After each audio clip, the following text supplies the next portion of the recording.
Come gather round, listeners, wherever you roam. Lend us your ears and have your minds blown, 'cause we're talking about movies that are barely known. If your time to you is worth wasting, then listen to three idiots with microphones on the High and Low podcast. Our high film today is Don't Look Back. A 60s classic, no doubt about that. Masked and Anonymous is lowing up last. It's by the director of Borat. Stay tuned to find out if it's good or it's trash on the High and Low podcast.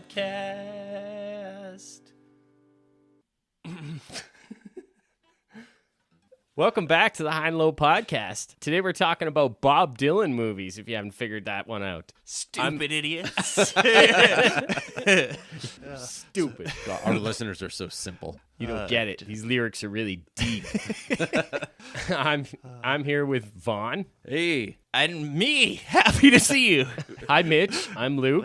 How you fellas doing today? Oh, it couldn't be better. What's your Bob Dylan take? You guys love Dylan like I do? I don't love him like you do. I don't think anybody can do that, but I really like his music. Yeah. I've always had tremendous respect for him, but he's one of those guys where I know there's like no bottom to the deep dive you can go on with him with all the extra material and all that kind of stuff. So I'm pretty surface level Dylan. I've only heard the hits. I've got a few albums that I really like, Nashville Skyline and Blonde on Blonde and, his Christmas album. There's stuff that I listen to regularly, those are but good ones. I don't...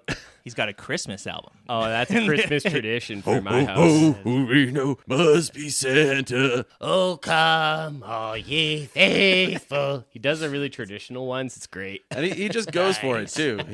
He's really feeling what he's singing. Does he get any like Little Drummer Boy in there? In the Yes, mix he there? does do Little I like Drummer that Boy, one. actually. Yeah. Did you guys ever watch that Bing Crosby and David Bowie version of Little Drummer Boy? Of course. Ba-ra-pa-pum-pum. That video is funny, just like, oh, you just caught me taking off my scarf. Oh, it's Bing Crosby. Oh, I'm your neighbor. Those guys would never get along in real life. My name's Bing. I'm David. Nice to meet you. So stilted. You could tell that Bing had no idea who David Bowie was. His producers were just like, this guy's hot in England right now. Get him on the Christmas special with you, Bing. I don't know about an Englishman, especially one he dresses up in ladies' clothing. But David Bowie was kind of like the Bob Dylan. Not really. They were different, but David Bowie is the Bowie of pop music. Bob Dylan is the Bob Dylan of pop music. So Bob Dylan's obviously one of those celebrities who just has instant name recognition, and you kind of explore that in both movies, where in the first one you're following the star, he's on the rise, he's really an up and comer, and then in the second one everybody knows him and he's this played out, a reimagination of himself where he's forced to go and do these shows that he doesn't want to. Yeah. These two movies actually did complement each other pretty well, I thought. Dylan on the road, going to concerts in the first one, and everybody's, all these journalists are trying to kind of categorize him and get him to answer for his songs, and what is your message? What are you trying to put across? And he's very cryptic and everything. And then in the second movie, you've got this concert going on, and Dylan's going to play, and some people think it's going to save the world, and some people are just out to make money on it, and then you've got the fascists who are going to shut it down because it's dangerous. Dylan is also just kind of a cipher in that movie, where he's just all this action sort of swirling around him, and he's very mysterious and cryptic in both of these films. I'm just a cool guy playing rock and roll music. I'm just an I don't entertainer. know about any of that. I'm not a pop singer. Well, I'm not a pop singer, but I'm not a folk singer. Yeah. Don't you think these people want to get entertained when they come out, man? Do you want to watch a man get hung? Do you want to watch a man hanged in public? Well, that's entertainment, man, isn't it? You're right. They're both kind of meditations on his career at different points in it. In 1965, when they shot Don't Look Back, that's famously when Dylan had first started going electric. People were divided on that. The folk purists didn't like it, and they're like, you're not doing protest songs anymore. You're doing more personal music, you're doing rock music, you're doing How dare you? surrealistic poetry, and he kind of kept reinventing himself throughout his career. So And it's he like- never wanted to do the same thing twice, and he never wanted to meet anybody's expectations of him or explain his work. He never really felt that he owed that to anybody, and I love that about him. Yeah, and he tours constantly, and he never plays the same song twice the same way either. He's just always redoing it and kind of reinventing himself on a daily basis. The guy plays like 200 shows a year. I don't know if he's still doing that. Still but, doing it. Like, Yeah, he is one of those artists that defies categorization. In that way, that's the way he's kind of like Bowie, where like every album they're doing something different and weird and kind of alienating if you're only on the vibe of the previous album. and to be fair, like I've listened to a lot of Bob Dylan albums, and a lot of them I really love, and some of them I just don't really agree with, or they don't agree with me, or whatever. So the guy's been around for This 60 album years. doesn't agree with me. Infidels gave me gas. Bubbling in the guts. The guy's been doing it for like 60 years. He's gonna have some things that just don't. Yeah. It's kind of hard to work with everything because it's such a large body of work. And he's also one of those guys who has like sort of separated the wheat from the wheat from the chaff. Yeah. Is that how it's pronounced? In what way? In terms of his fans as he's gone along, because if you're still a fan of Bob Dylan at this point, you know he's this kind of out there wacky guy. You know if you go to his concert, you're going to get something weird that's not from his albums, a different take on it. If you're still hanging around at this point, They're a miserable experience. A lot of people are still fans of his albums. He's still, Yeah. And that's the thing. In 2003, he was a few years after winning Album of the Year for Time Out of Mind in 1997. And, he had a string of a few late period classic albums leading up to Masked and Anonymous. And that string has kind of continued unbroken with him putting out a new album every couple of years since then. He just keeps fucking going. And anybody who listens to them, they get good reviews. A lot of people really like them. People argue still over like what their favorites are. And his latest music is still in the conversation with music lovers, which is pretty impressive. I love them all. There's a couple of his more recent ones that I didn't get into as much, but he hasn't made a bad record, if you ask me. There you go. I remember the big debate back when I was in school. This happened. What did he won some kind of like Nobel Prize or For something. literature. Yeah, he won the Nobel Prize for literature, and there was a sort of a big public debate over, well, really? I don't know, shouldn't that go and to... then he didn't show up. He like put off showing up or giving the acceptance speech to claim the award. And That seems in character. Hey, give it to Donovan, man. I don't want your Nobel Prize. his acceptance speech was pretty funny. I think he just read like half of the first chapter of Moby Dick. He's like, one of my greatest inspirations was Moby Dick, and then he just starts like reading passages. And every It's like so an often Andy he'd Kaufman interject. bit. Yeah. Just Yeah. sit down and read the entirety of The Great Gatsby. So apparently the rule with it is you Yeah, couldn't like so collect fun. the $1 million until you give the acceptance speech. So Okay, interesting. So he showed up and did the mandatory minimum. I think he literally phoned it in. He did like a video call or something like that. Okay. Whatever's the least amount of effort it takes to get that $1 million in his pocket. Yeah. Bob Dylan will never turn down money. No. He just sold his whole catalog last year for like, I think, was it 700 million or 500 million? Like Oh, a really? few, Wow. a few artists. Springsteen was another one, or just like selling off the rights to all of their catalogs for just huge chunks of money. Holy moly. And like one of them, like it was Springsteen and Dylan are the first two that I really noticed, and one of them was 500 million, and the other was like 700 million, and I don't know which is which. Cool. Yeah. Smart. Well, yeah, I guess. I mean, how long are they going to be Yeah. culturally relevant? They don't know. Society They've could got a collapse. nice nest egg for their fucking kids. Their at kids are least. going to be fine Their for a kids' couple kids. generations easy. Get it while you can. The world's on fire. An asteroid could destroy us all at any minute. Yeah. You got something planned? No answer, just a sinister cackle. Yeah, I don't know how many kids Dylan has, but Got to be at least 10. is it? I don't know. He's not like Jagger still having kids, and Jagger's like, fuck my kids, man. I don't need to support them, man. He's now really? saying that. Is he a deadbeat dad? Oh, he's a- Jagger's a deadbeat? He's a fucking deadbeat. He has like 28 kids. He's still having kids, and he's like, they can earn their own way through life, man. Just like I did. Bob Dylan's got 6 kids. Okay, that's not crazy. It's not crazy. But That's reasonable for a man like him. I'm sure spread amongst a few different concubines you and stuff. need like a cargo van or A minivan's not going to cut it. You need like a full-size tourist van Yeah. to get everybody around. Just throw them in the back of a U-Haul. Get in there. Don't Look Back. This is D.A. Pennebaker's documentary film from 1967, the first documentary we've covered. This movie came out 2 years after it was filmed, it was shot in London in 1965. Dylan did about a 10-stop tour through England. He had Joan Baez was with him on it, and she was kind of under the impression that it was like a co-headlining double bill. But that was like fooled me. that was kind of not actually what happened. Maybe there was some miscommunication or something. But she's along for the ride anyway. It turns out that she's solely there so she can serenade Bob while he's working at his typewriter. Yeah, The best. I know, right?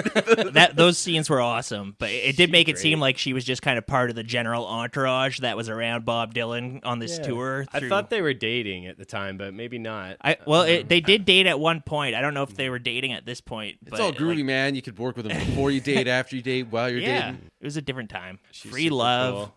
She's so awesome. Voice of an angel. Yeah, so by the time this movie had come out, I mean, Dylan was already albums ahead of this. He'd already put out Highway 61 Revisited, his big electric album with Like a Rolling Stone and stuff. He put out Blonde on Blonde. He put out John Wesley Harding. By this point, I think Woodstock had already happened or was about to happen, and Dylan had gotten into a motorcycle accident and pretty well disappeared from public life for the latter part of the 60s. Oh. So this was like, in that few year span, it was just so much change in the world, in popular music, and in Bob Dylan, and just even between the time this movie was shot and released was a totally different world. What came before this album? It was the times they were changing, right? Like, just think of what the music soundscape sounded like in like 1962, 63 or whatever, and then compare that to like discos coming online and like the end of like funk's like kind of like end of the 60s, and like music's just changed so much. Yeah, it was like, a lot of change in a short amount of time. The fan reaction to Dylan in this is like a Beatles fan reaction, where it's like young girls screaming in crowds for him and everything. Like, he is kind of a cute boy in the prime of his youth, but he had already gone electric at this point. Like, so he had already so this tour must have been like a little bit of a throwback then, because he's mostly acoustic throughout Don't Look Back, and he's mostly playing harmonica and everything. Yeah, he didn't bring his band along with him. It's always just him on stage with his guitar and his doing harmonica. his thing. He hadn't even cut Highway 61, I don't think, yet. But the album that he was supporting on this one was Bringing It All Back Home, which I think was just about to be released. They're playing it in some scenes in the movie. Maggie's Farm is on there. Subterranean Homesick Blues is there. Homesick Blues.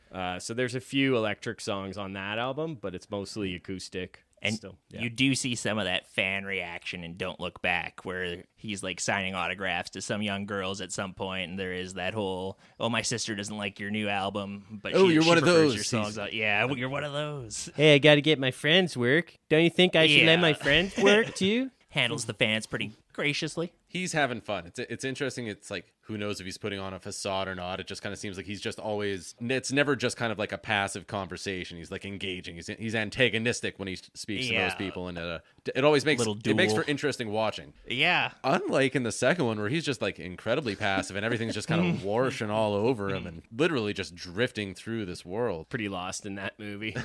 He's very, I know which way the camera was. He would be the most frustrating guy to interview as a journalist, because he's very almost evasive. He's very cryptic. He'll never give you a definite explanation as to, like, he doesn't want to categorize himself or pigeonhole himself in any way, and it just becomes this kind of like weird circular conversation, because throughout Don't Look Back, there's a bunch of different press junkets, and it's like when an athlete's getting interviewed or something like that. It's just exercise in futility. It always is with these kind of press junket questions and everything. You know, it's the most stupid questions, and he just doesn't want to answer them. And Not once does he offer anything but a question. Like, what do you want? Do you want him to explain to you what Mr. Tambourine Man is about?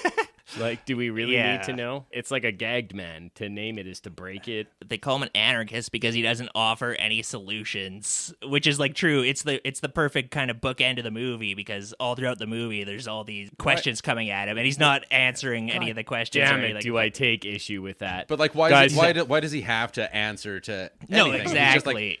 He's saying, he sang about Medgar Evers, a civil rights leader who got shot and killed. Yeah. And they're like, oh, what, you don't have any answers? And it's like, Yeah. I support the civil rights movement. What more answers? Like, fucking liberals, man. Like, yeah. It's anybody criticizes the status quo and they're like, well, let's see you come up with some better ideas. And fuck you, man. yeah, when the point is to get it into the conversation, and then maybe he doesn't come up with a solution, but it sparks a conversation where somebody does come up with a bright idea, or a few people do, you know. Which is why I thought that was kind of what worked about Masked and Anonymous for me, is there was just all those like people swirling around him, like some people want the answers and stuff, and he is that cryptic, and that was the similarity between these two movies. But that movie was cryptic.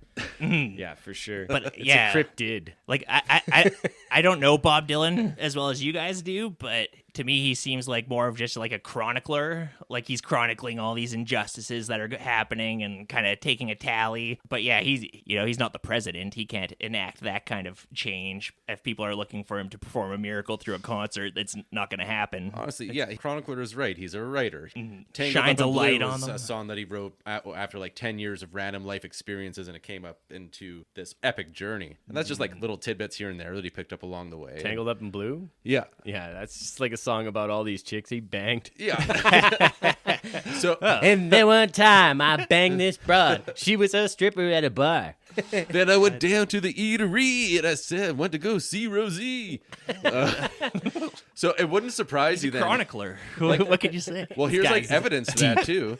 For Masked and Anonymous, the germ of the whole movie was, I forget the director's name, Borat guy. Him and Bob got talking about something one day, and he's like, you know, we should make a sitcom. And he brought him a shoebox filled with snippets of just these little lines and little blips written on various hotel stationery. He's like, here, see if you can do something with this. And then that's what the movie was based on. I'm glad they did, and I'm glad they tried. Yeah. But yeah, but like he's just like he's writing all the time. And I will say that is very much what Masked and Anonymous feels like. A shoebox full of ideas, like random cool snippets of dialogue and like thoughtful lines and ponderings stitched together into a Frankenstein's monster of a movie.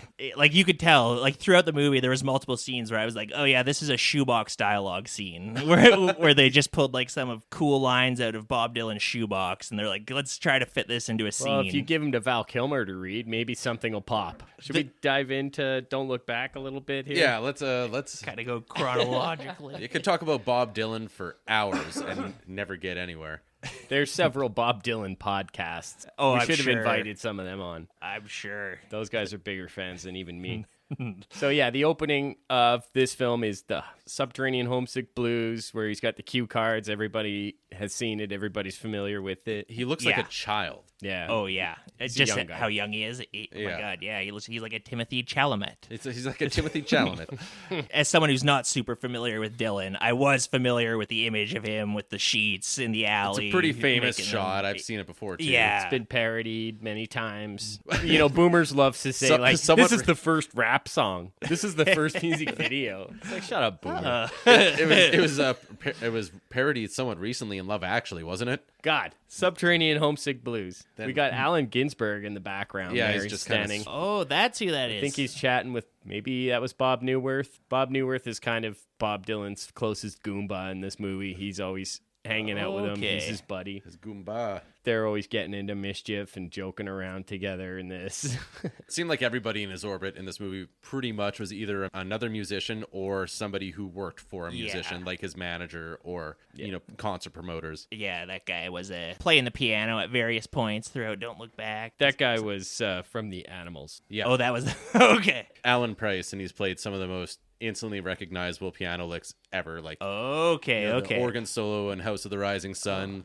Oh yeah. He's in that iconic House of the Rising Sun Ed Sullivan performance or something. Yeah. Man. The Animals started as the Alan Price set or something like that, and then they changed their name to the Animals, and he's in their first 3 albums, which have any of the Animal songs that you would know he played on. Okay. He's a big deal, but at the time this movie was made, he was no longer playing with him, as Bob kind of needles him about later. Because there are scenes where he mentions the band breakup in this movie. Hey man, why don't you play with the Animals anymore? Yeah, he gets a little sad and he like like looks away and he's like, oh, things just happen. Bob He's Dylan's fucking kind of chugging vodka and chasing Yeah. it he's with in a orange rough juice. spot here. Yeah. Apparently, he had a fear of flying, and that and like musical differences are why he left the Animals or was kicked out or whatever happened. Oh, Why he's okay. no longer playing with them.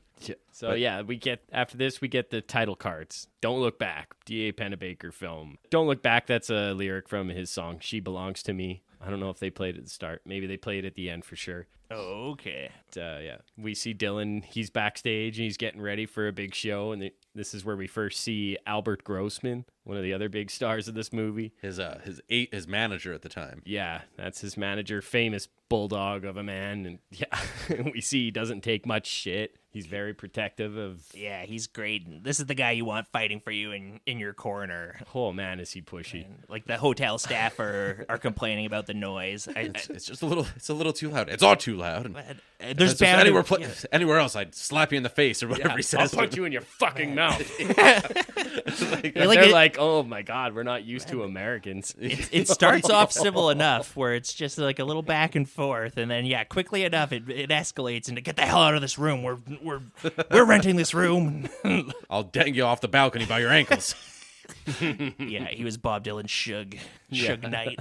And here also we get our first taste of Bob Dylan's aloof way of approaching doing interviews. He's just holding a light bulb, and people are like, "What's the light bulb for?" It's like, "Oh, somebody gave it to me, a very affectionate friend." And he's just, Thought you might ask me that. Yeah. I usually carry a light bulb. Well, man, that's weird. People always ask me with the light bulb. I don't know why. I've never seen a big incandescent light bulb like that. It's huge. No, that was impressive. That was like a prop, comical, oversized light Were him bulb. and Thomas Edison friends? Like just at the tail, one's on the decline, the other's on their way up. Here's a vintage light bulb, Dylan, as a gift. I like hanging out with all sorts of people, artists, inventors. I could see that in particle this physicists. entourage. Yeah. I don't know. Oppenheimer's Me and here. Man, Me and Robert Oppenheimer, we're going down to the village. I think Dylan seems more like a Tesla guy, though, doesn't he? He would hang out with Nikola Tesla. Edison's, such a cutthroat corporatist. I don't know if it would work out between them. And Nikola Tesla and Edison are hanging out eating French pie. Everybody knows that the only acceptable current is direct current. Yeah, they're at that press junket, and they're like, "Do you really care about what goes on?" He's like, "Define words like care and people, man. Define people for me, would you?" Which is fine. Like, as me... Questions are fucking asinine. Exactly. Like, it is like when you watch a sports interview and you're like, there's no good answer to the question, Well, he writes a song like "Only a Pawn in Their Game." It's like, no, I don't give a shit. Like, of course he cares. Like, Yeah. It's one of those things where on a press junket, you're probably getting asked the same question again and again and again. 100%. And it's like, how many times can I... At a certain point, you're just trying to entertain yourself on these things. oh yeah, and he's already there, and he's already just over all of it. It seems like he's a guy who's probably a little introverted and cryptic, and he's maybe not that comfortable with the limelight, but he does have this almost Beatles-level boy band fan following of like screaming teen girls and stuff too. And that contrast stuck out through Don't Look Back a lot. It was like, here's this guy who's mostly pretty quiet and musical, and then you've just got these screaming fans who are treating it like one of the journalists, one of the articles they read through the movie sort of addresses that, where it's like, do the fans here actually know what these songs are about, or are they just a screaming mob kind of thing? I forget what the quote was, but like they hear the music, but they miss the sermon. And Yeah, they exactly. compare- Got that. Yeah, I got that whole quote in there. That guy's so fucking stupid. What a fucking hack. Yeah, he's jerking himself off a little, maybe. Yeah, I think he's from the Manchester Garden, I think it's called. They're like the New Yorker for England or whatever. So really highfalutin intellectual magazine. He's not so Okay. much singing as sermonizing. Stop. His tragedy is that the audience is preoccupied with song. Period. So the bearded boys and lank-haired girls, all eyeshadow and Undertaker makeup, applaud the song and miss, perhaps, the sermons. They are there. They are with it. The times they are a-changing, sings Dylan. They are when a poet, and not a pop singer, fills the hall. paragraph.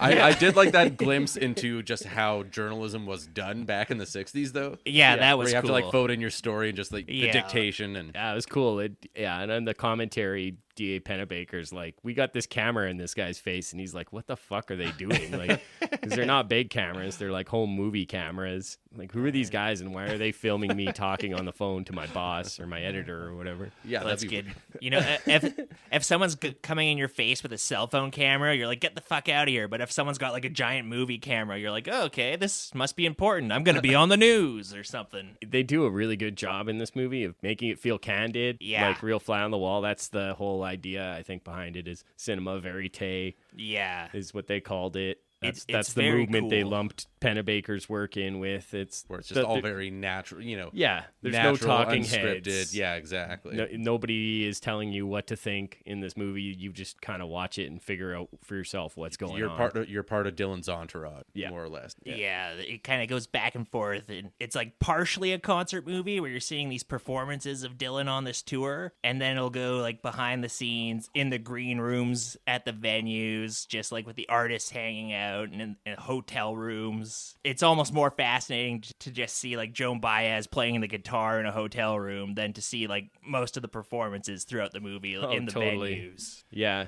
and Baez, this is kind of when we first see her, and she's a little awkward in front of the camera at first, and there's like some other people checking in and like checking people's IDs and like, who are you? And they're talking to reporters, and she's like, I'm Joan. And Joan, who? Okay. And she's like, Baez. How do you spell that? And she's like, B-A-E-Z. She's like, fuck, I'm a big star in America. Like, I thought I was co-headlining this tour, and you guys have no idea who I am. Oh, sorry, I didn't recognize you. Good, she says. Yeah.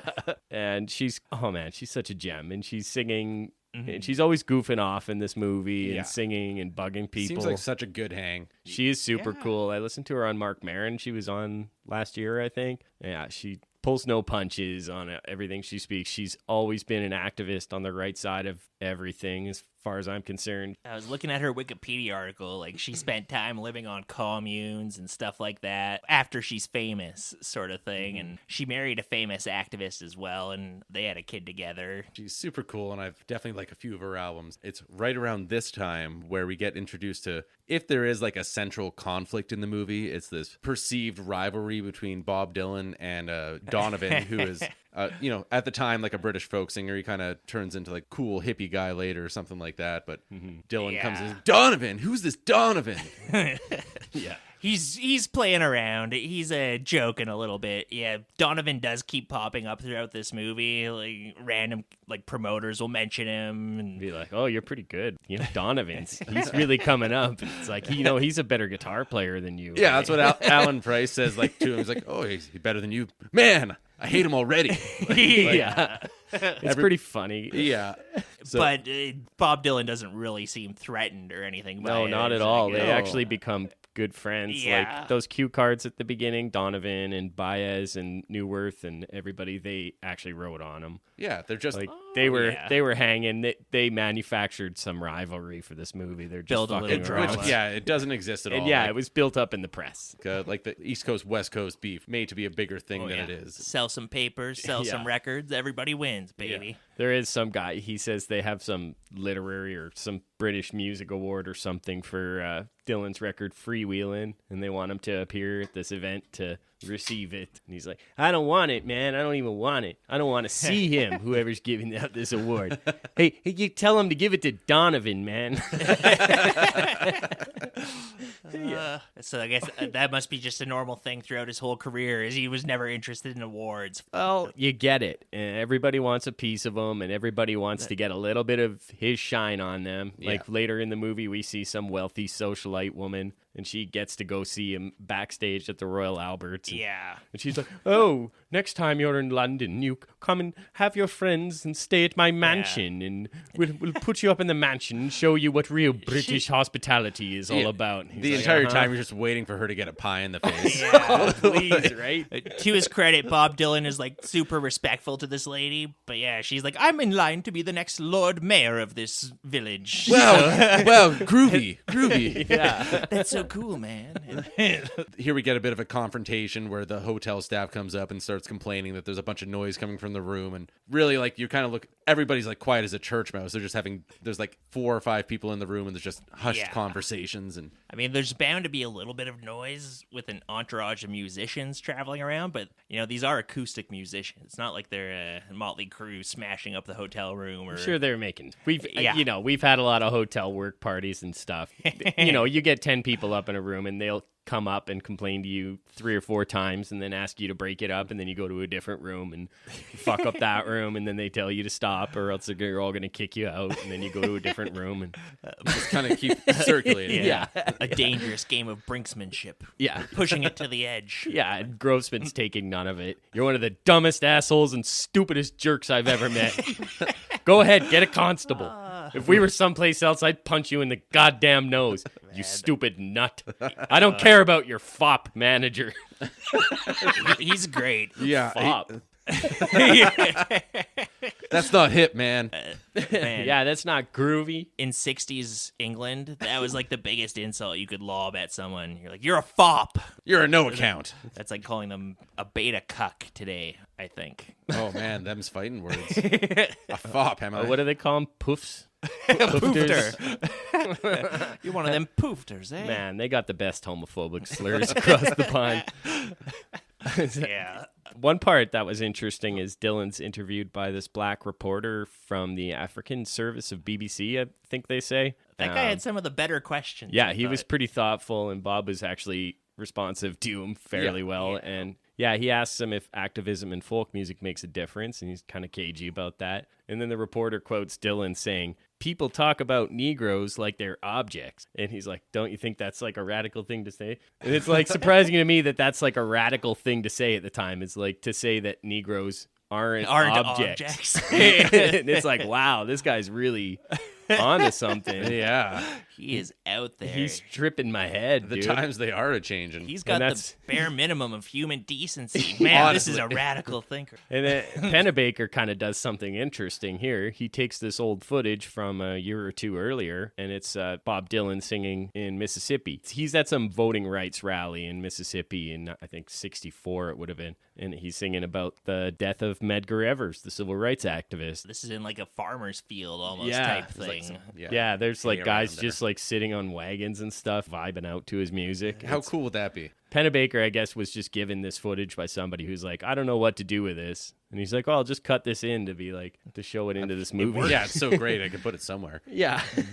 But yeah, that guy who shot Evers, he wasn't convicted of the murder until 1994. He got off by an all-white male jury, and he finally died in prison, I think, in 2001. So fuck him, rest in piss. Yeah. A tale all too common back then. Yeah, those are the main things I know. Yeah, he's got another song in this one. That hat singer guy. He's like that's what makes me think of him as like a chronicler. Like he's like he kind of immortalizes all these bad characters in a day before there was social media where you could easily witch hunt somebody and burn them at the stake. He's kind of enshrining all these guys so they will never be forgotten for their evil deeds. Yeah, we do get a good snippet of The Lonesome Death of Hattie Carroll. That's the name of that song you're talking about there. And That's right. about a servant woman who was just murdered for no fucking reason by this rich asshole. At a party, he was drunk in front of all of his friends, decided to beat her to death with a cane. Wasn't getting his beer fast enough or Something. something. Yeah. Oh, he got off scot-free, of course, and that's, the end of the song is, well, in the chorus he goes, "Now ain't the time for your tears," and at the end of the song he's like, well, he got off with a 6-month sentence. Now Yeah. bury the rag in your face, now's the time for your tears. And Joan Baez says that's her favorite song. So It's a great one. It is good. So yeah, he's writing about these things, and people are taking note because I guess it's a unique thought that Pretty rad. He's an anarchist. Get him. Yeah, we see a bunch of teenage girls outside the hotel. They're trying to catch a glimpse of him. Pinch me, oh, my dreams come true. Oh, he goes and he meets some of them, and that's when they're like, oh, I don't like subterranean homesick blues. seems like you and your friends are having a laugh. Having a good old laugh. Are you taking the piss? Well, what's so wrong with if I want to get together with my friends and have a laugh? Is it okay if we have a laugh? Is that wrong? Yeah, don't you laugh? Yeah. It can't all be Hattie Carroll. Like, how many times can you rewrite that fucking song? Yeah. But You're not going to. clearly there's a slice of his fan base at this point who is very much into him for his Timothy Chalamet good looks and his Hey, just because they're and his girls doesn't fame. mean it's just about their looks. not I'd be a necessarily. freak like that too. But you've got like they're screaming in the streets for him and stuff, and they're just like so thrilled and blushing to just get a look at him. And there's that segment of the fan base. Yeah, I mean, this was the time of Beatlemania. Celebrities were relatively new. Like there hadn't been too many, people who would just sweep the nation or have international fame. Like that's Yeah, came about like 10, 15 years ago or something like that. man. Maybe not even. There's I like mean, even in the, I don't know, I'm not going to bust you on that one, but nice try, Vaughn. But actually, I guess Charlie Chaplin was famous the world over. I mean, I'm just talking musicians. There were people in the 40s and 50s too. That people are like throwing rocks at their window and jumping on the limo.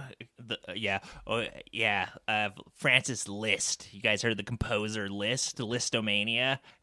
He was like, sounds like that was the first Beatles mania. Everybody was going crazy for this composer, Francis Liszt, or Franz Liszt, I think his name was. Did he take care of his kids? Well, probably not. Probably not. And it was a lot easier to not take care of your kids back then because there was no telephones or anything. You could just disappear for a while on a tour. He said black people are objects, And which was yeah. radically progressive at the time.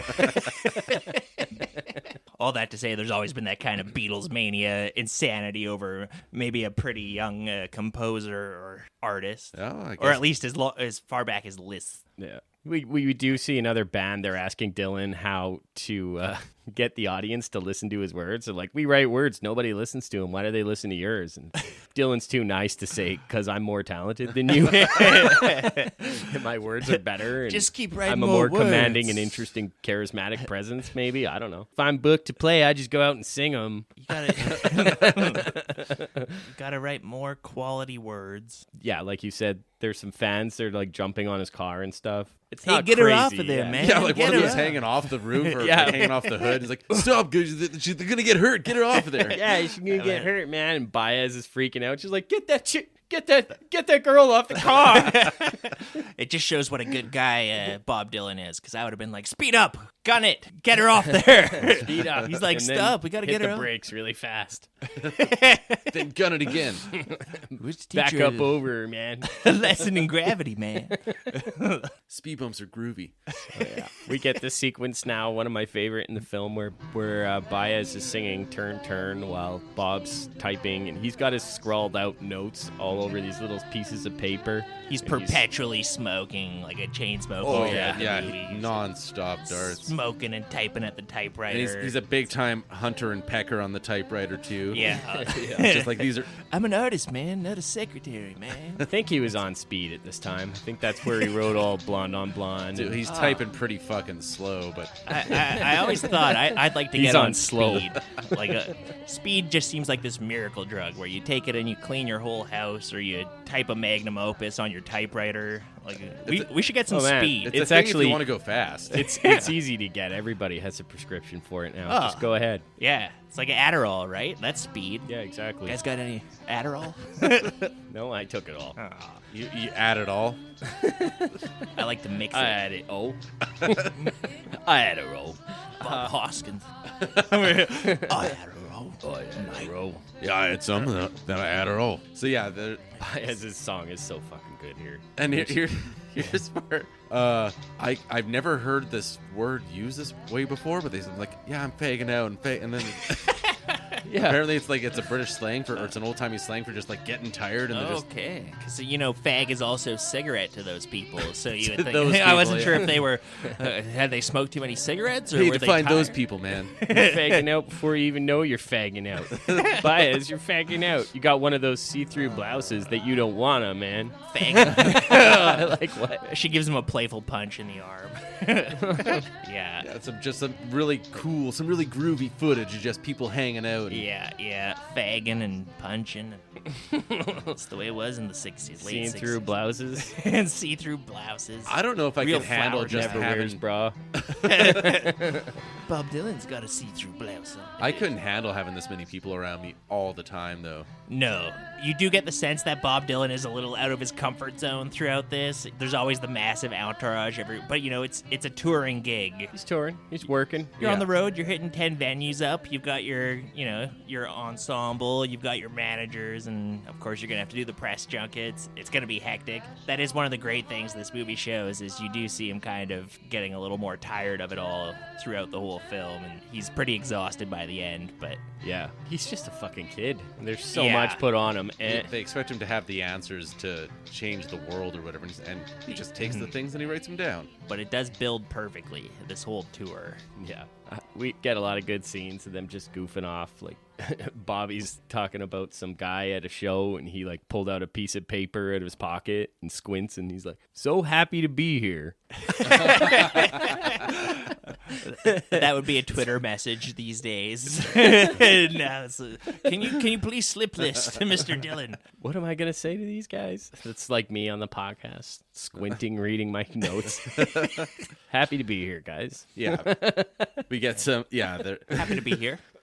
here it's just, a bunch of not rapid fire, but like intercut footage. They're looking at these fancy looking guitars. I think one looked like it was like 20,000 Yeah, something I think he says $20,000, man. dollars. Like, I can't imagine paying $20,000 for a guitar like ever, but in like 1960, that's a house. Seems absurd. Shit. Easy. He sits at a piano. Like, music and everything in poetry is just pouring out of him. He's at his absolute creative peak. Everything. He's anytime he's in the frame, if he's not engaged in some sort of back and forth conversation with somebody, he's playing the piano, playing the guitar, singing, playing harmonica, just writing something. Yeah. Like, he's always doing something. He's just touched by God creative at this point. There's a I think it's crisis. Tom Wilson. You see a black guy sitting next to the piano with him in that music shop. I think that's Tom Wilson, who produced Highway 61 Revisited and some of his other albums. So there's also a good scene where Albert's being a really shrewd businessman. And he's dealing with this guy, and he's being super pushy on their fees. He's like trying to get Dylan booked for some extra shows or something. Well, 2,000 is just not enough. 2,500. Like, the guy calls the guy, and he's like, "Oh, he's not in." And he's like, "Well, tell him I'm Bob's manager, and I want to talk to him." Yeah. When I say he's not in, I mean, I'm not joking. Like, I'm not lying to you. He's not in. He's Get him trying on to be polite about it. It's a pretty interesting little behind the scenes of the business side of show business, where it seems like this promoter and Bob Dylan's manager are playing two venues against each other. Like, oh, well, this venue wants to offer $2,000. They want to do a show at the BBC, and they want to do something Yeah, else. the BBC lost their mind. They're offering $2,000 now. So if you want us to play at your venue, you have to give us a little more or something. And it's like, oh, okay, this is where it's good to have a manager guy like this who's... That guy was not leaving his office. He had like his feet up on the guy's desk, just totally power moving, dicking this guy. Oh, I'm sorry, Mr. Grossman. I have other engagements. No, we'll sort this out. just so persistent. It's pretty I could great. never do that. Like, that's a good manager. Yeah. He's like a little mild mannered on the phone. It's like, he phones one of the venues, like, "Oh, you spoke to me in America about the number you said you were interested in. And Tito said that you were interested, so we expected the offer to be in the realm of what we discussed." And just Yeah. And he's like, oh, 2,000 maybe for one show, but not for two shows. You'll have to do more for that. So this is where we see a guy interviewing Bob backstage, who Bob really seems to not like, and he is giving this guy a hard time. to me, it felt like it was a pretty. At times it was hostile, but also at times it was like a good-natured ribbing. I was impressed by this guy. He's taking in a good stride, the journalist. For sure. He looks like he's about to cry at certain points. But he keeps it together because, like, he's not cracking that surface, but Bob he Dylan's is like, interrogating like- this guy like he just. Who are your friends, Yeah. man? Can you talk to them? and I don't know about you guys, but I'm putting myself in this guy's shoes while Bob Dylan is questioning him, and I'm like, I don't know, Bob Dylan, please. I'm a student journalist. I just want to write it. Yeah, exactly. Yeah, I don't even think of myself as a journalist. What's a friend, man? I haven't Somebody you can talk to? Well, how many people can you talk to, man? Yeah. Two or three? You got 2 or 3 friends? Why should I want to know you? Well, I might be worth knowing. What makes you worth? Why is that, This guy man? should have an answer for that question, though. He'd go like, I don't know. I know a lot about Liszt. Yeah, exactly. He was before you. He was the the first Beatles mania guy. This guy's giving him nothing, though. And Bob's like, why should I talk to you? And the guy, if you can't give him an answer, I'm on Bob's side here. What the fuck? But nobody is ready to be interrogated like that. Like, it just, like, let me cut to the core of you. What is your ambitions? What is your main focus in life? Like, do you He's love like your Hannibal family? Lecter. It's like, Yeah. oh, you're a science student, but you couldn't quite hack it, huh? So now you're here interviewing celebrities for your student journal. Yeah, exactly. I wouldn't be surprised to see that was that guy's last. You come in here celebrity with your interview. cheap suit. He actually went on to start a record company. fancy shoes. He went on to start Chrysalis Records. I forget what that guy's name was. Interesting. Yeah, but he actually went on to become somebody. So he's like, okay, I'm used to dealing with artists. I'm gonna do a record label and I'm gonna get a bunch of them. Yeah, Terry Ellis is the guy's name, and he like, went on I'll to show he went on Bob to be a Dylan. producer for Jethro Tull, and he went on to be Okay. fairly successful in the music community. Not bad. But yeah, but Bob's just giving him the gears for sure. But wasn't he? He was like saying What he was. are your friends like, man? What makes people friends? Is it people who think the same way, man? Like you're both happy about a green door? It's like Is that what a friend is? It's like people who understand each other. No, Yeah, but what does understand mean, man? Like on what level? it's like they get you. What does get mean, man? Fuck, you can't win with this guy. Like you get a sack of potatoes from the store. He's like, I'm not even a journalist. I'm just here. I'm not even supposed to be here. I was trying to find the loo. Can you imagine having to take a piss and then you have to confront Bob Dylan with a full bladder? Oh no! I'd confront with him. a full bladder. Yeah, he runs into you before you get to the bathroom. That thing's coming out. That's a good defense mechanism. It's like an octopus shooting ink when you got a full bladder. Oh no! Another journalist pissed on me, Oh, man. I man. hate it when that happens. Who pissed in the street, man? Who did it, man? You were almost. I don't want to know who pissed on me. I just want to know their name. Okay. Just tell me that I don't need to wipe it off myself. So yeah, throughout this little bit here's where we get to that that British. I'd call her a fop, but that's normally like something you say about dudes. But yeah, she's She like, has two sons named Steven. yeah, Matthew, Stephen, and Stephen. I had to rewind it and put on the subtitles. I'm like, did I hear that right? That's Just in case one of them dies, you still have the Steven. That's a lifetime of feeling inadequate. If you're the second Stephen. Stephen 1, Stephen 2. We're the second and third child, but I'm the third, the second Stephen. Well, what if they To were have lots of twins? fun. I know what we'll do. We'll break out Steven 1 and Steven 2. God, they live in a Dr. Seuss book. Oh no, Steven 1 and Steven 2 were banging kites around the hall. And they're Riding tricycle, big wheels around. they're a trio of shy boys. They're Yeah, just like, on the penny farthing bikes. Steven 2 fell off his penny farthing. Oh, you They're don't like little- big bikes, huh? their mother's the Lord Mayor. They don't. They're a little embarrassed by it. I We think. don't like his music, mother. You'll meet Bob Dylan and his entourage. They're just withering away in the background and kind of wilting flowers while mommy is Wilting flowers. Yeah, you can tell they just wish they were dead. Yeah. Any place they'd rather be. Oh, shucks. She's like offering him like Bob Dylan rabbit furs or whatever. She's just like being incredibly gracious. I'm like, oh, you must stay at our estate. And Yeah, We'll she go seems fuck real nice, something. but ask her what she thinks of the lower classes. Oh, you mean the servant class? Yeah. oh, I don't know any of their names. Yeah. To me, they're just objects. She's got 40 indoor servants, 70 outdoor servants. Is that what she says? That's no, but I was watching a thing about the average servant number in a household earlier today, and that was the average number. So I'm sure she's got The that average servant number. For back in the day. For like a sheriff's lady, because she's not an earl or a duke or anything. I like would that. need to investigate her estate more to get a more accurate number. We'll be right back. Yeah, on average, 40 indoor servants, 70 outdoor servants will do you. That seems like a lot. It seems like a You'd bit have too to have a Yeah. sprawling estate. It's like being Bob Dylan. You're just constantly surrounded by people. Oh yeah.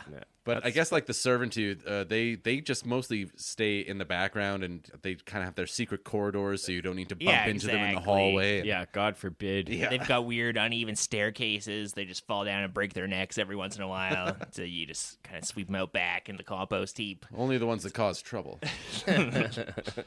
But it's easy. I mean, it's really easy to have unrealistic cleaning standards when you're not the one doing the cleaning. So if you have like 70 servants, you could be like, well, we need somebody to fully disassemble the staircase. And that was in the video I watched earlier. Yeah. They made I'd like to pass a motion to, or, bring up a motion that we move the studio onto the main level. I'd like to avoid taking stairs in this house anytime soon if I can. Ugh. So yeah, now they're back at the hotel, and this is kind of the climax of the film because Donovan comes to the party at the hotel. And it starts with quite a bit of tension. Yeah, there's Bob Dylan walks in. Who threw it? Who threw it, man? You're just right in the action. Like, people started yelling, obviously, and Pennebaker just decided to turn on that camera. We gotta film this little exchange. Somebody here. threw a glass out of the hotel window and it broke on the street, and Bob Dylan's losing his shit over it. And like, I don't care who did it. I just want to know who threw it. The hotel's not pleased about it, and he's got to put on the adult pants and be like, my name's on the marquee, and I'll have to spank you on your bottom if you throw. Yeah, I'm not going to take responsibility for somebody I don't know, man. I've got Cats enough I don't responsibility. know. Yeah, there's Somebody a lot gotta of take tell me responsibility you're for my gonna own get the people. fuck out of here, okay? Get him in front of me right by the time I count to 10. 1, 2, 3, 4, 5, 6, 7, 8, 9, 10. You got him here in front of me? Yeah. No. I think Donovan's even like in the back. He just like quietly raises his hand. I'll He's tell like, you, I I'll threw clean it up. Donovan's the nicest guy ever. He's Yeah. like such a sweetie. He's just so happy to be there. Either be groovy or leave, man. Yeah, a lot of cats can stay. He's really just dressing down anybody who comes across his path, which includes this like one really drunk guy who's just like, I don't know who threw it. I don't know what, you're very big. You're a very big person. I'm very small. He's just like Yeah, I love that guy. I think he's a musician too because he's talking about touring with. I think he mentions Ramblin' Jack. He's Right a small I'm not fish in sure a who he big was. pond. I don't know who threw it. He's piss I don't know. drunk. Yeah. Bob Dylan. sure liked them. I don't know. He's nice enough. They He's like- made up. They kissed and made up. He's after. kind of the guy who like brought the whole situation down. Where he's like, basically, he's like, we're all drunk, Bob. Nobody knows who threw it. Anyone could've Okay, well, thrown everybody's that. having a good time, man. I guess. It's really It's like, hey, just everybody be groovy from now on, man. They all mellow out. the whole who threw the broken glass thing. It's all kind of chilled out by this point, and their spirits are higher again. Everybody's in a good mood. They're singing songs, having some drinks. Must be late at night. Yeah. And finally, Dylan tells Donovan to pick up his guitar. Oh no, the big duel's coming down it's the all pipe. been boiling up to this. And Donovan plays a song. I forget what it is. Yeah, It's and a fine song. He plays his guitar kind of funny, actually. It's not over one leg. It's on like both of his legs, and I don't know, whatever works, I guess. Kind of weird British style. Seems to know what he's doing. He's pretty good at it. Yeah, it's good. And Bob Dylan, he can never stand when somebody else is doing another song or playing another song around him. He always either like interjects or cuts them off or something like that. But he's like, hey, that's a good song, man. And Yeah, He kind of like shouts it out in the middle of like Donovan playing. He's like, I so like to play guitar, sir. Yeah, he kind of just like twitches and moves around really weird. I don't know. I think he's on speed at this time. I don't know, but Yeah, wouldn't surprise me. he graciously accepts the guitar after Donovan insists that he play a song. he wants You to wanna hear this song, man? He's like, yeah, play It's All Over, Baby Blues. Like, oh, you like that song? He's like, yeah, I'll play that.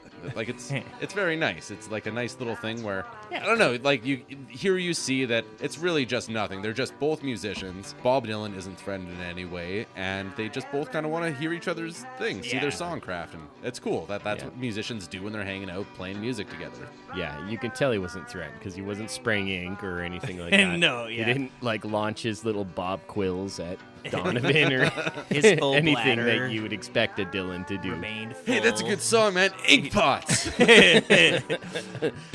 Pocket sand. Like a squid, he sprays ink and then flees. Just leaving it like a slug trail on the floor as he flies down the hallway. He didn't flare his eye spots to make himself look larger. It was a friendly exchange. Not bad for a couple of reptilians. Bob sings It's All Over Now, Baby Blue, and it's fucking wonderful. It's like an orchestra stepped into the room with him. His guitar playing is simple, and the way he just strums it along, and his speech is so clear, and his like charisma and his presence is on full display, and everyone is just in awe. Yeah, everybody's just hanging like on the edge of their seat watching him, and he really just commands the entire room. He's a good singer, man. He can hit all those notes, man. It's beautiful. That's the extent of my Bob Dylan impression, is I just add "man" to the end of a sentence. I can do old Bob Dylan better, probably, but we'll get there.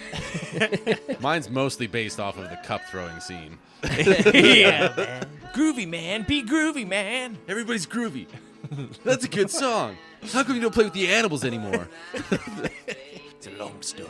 Just one more thing at that party I wanted to bring up is Bob asks somebody at that party, are there any poets like Allen Ginsberg around, man? And this guy's like, I don't Dominic Behan. I don't want to hear Dominic Behan, man. Like, oh, no. Or is he's my friend. That's fine, man. That's fine. We can be friends. I just don't want to hear him, man.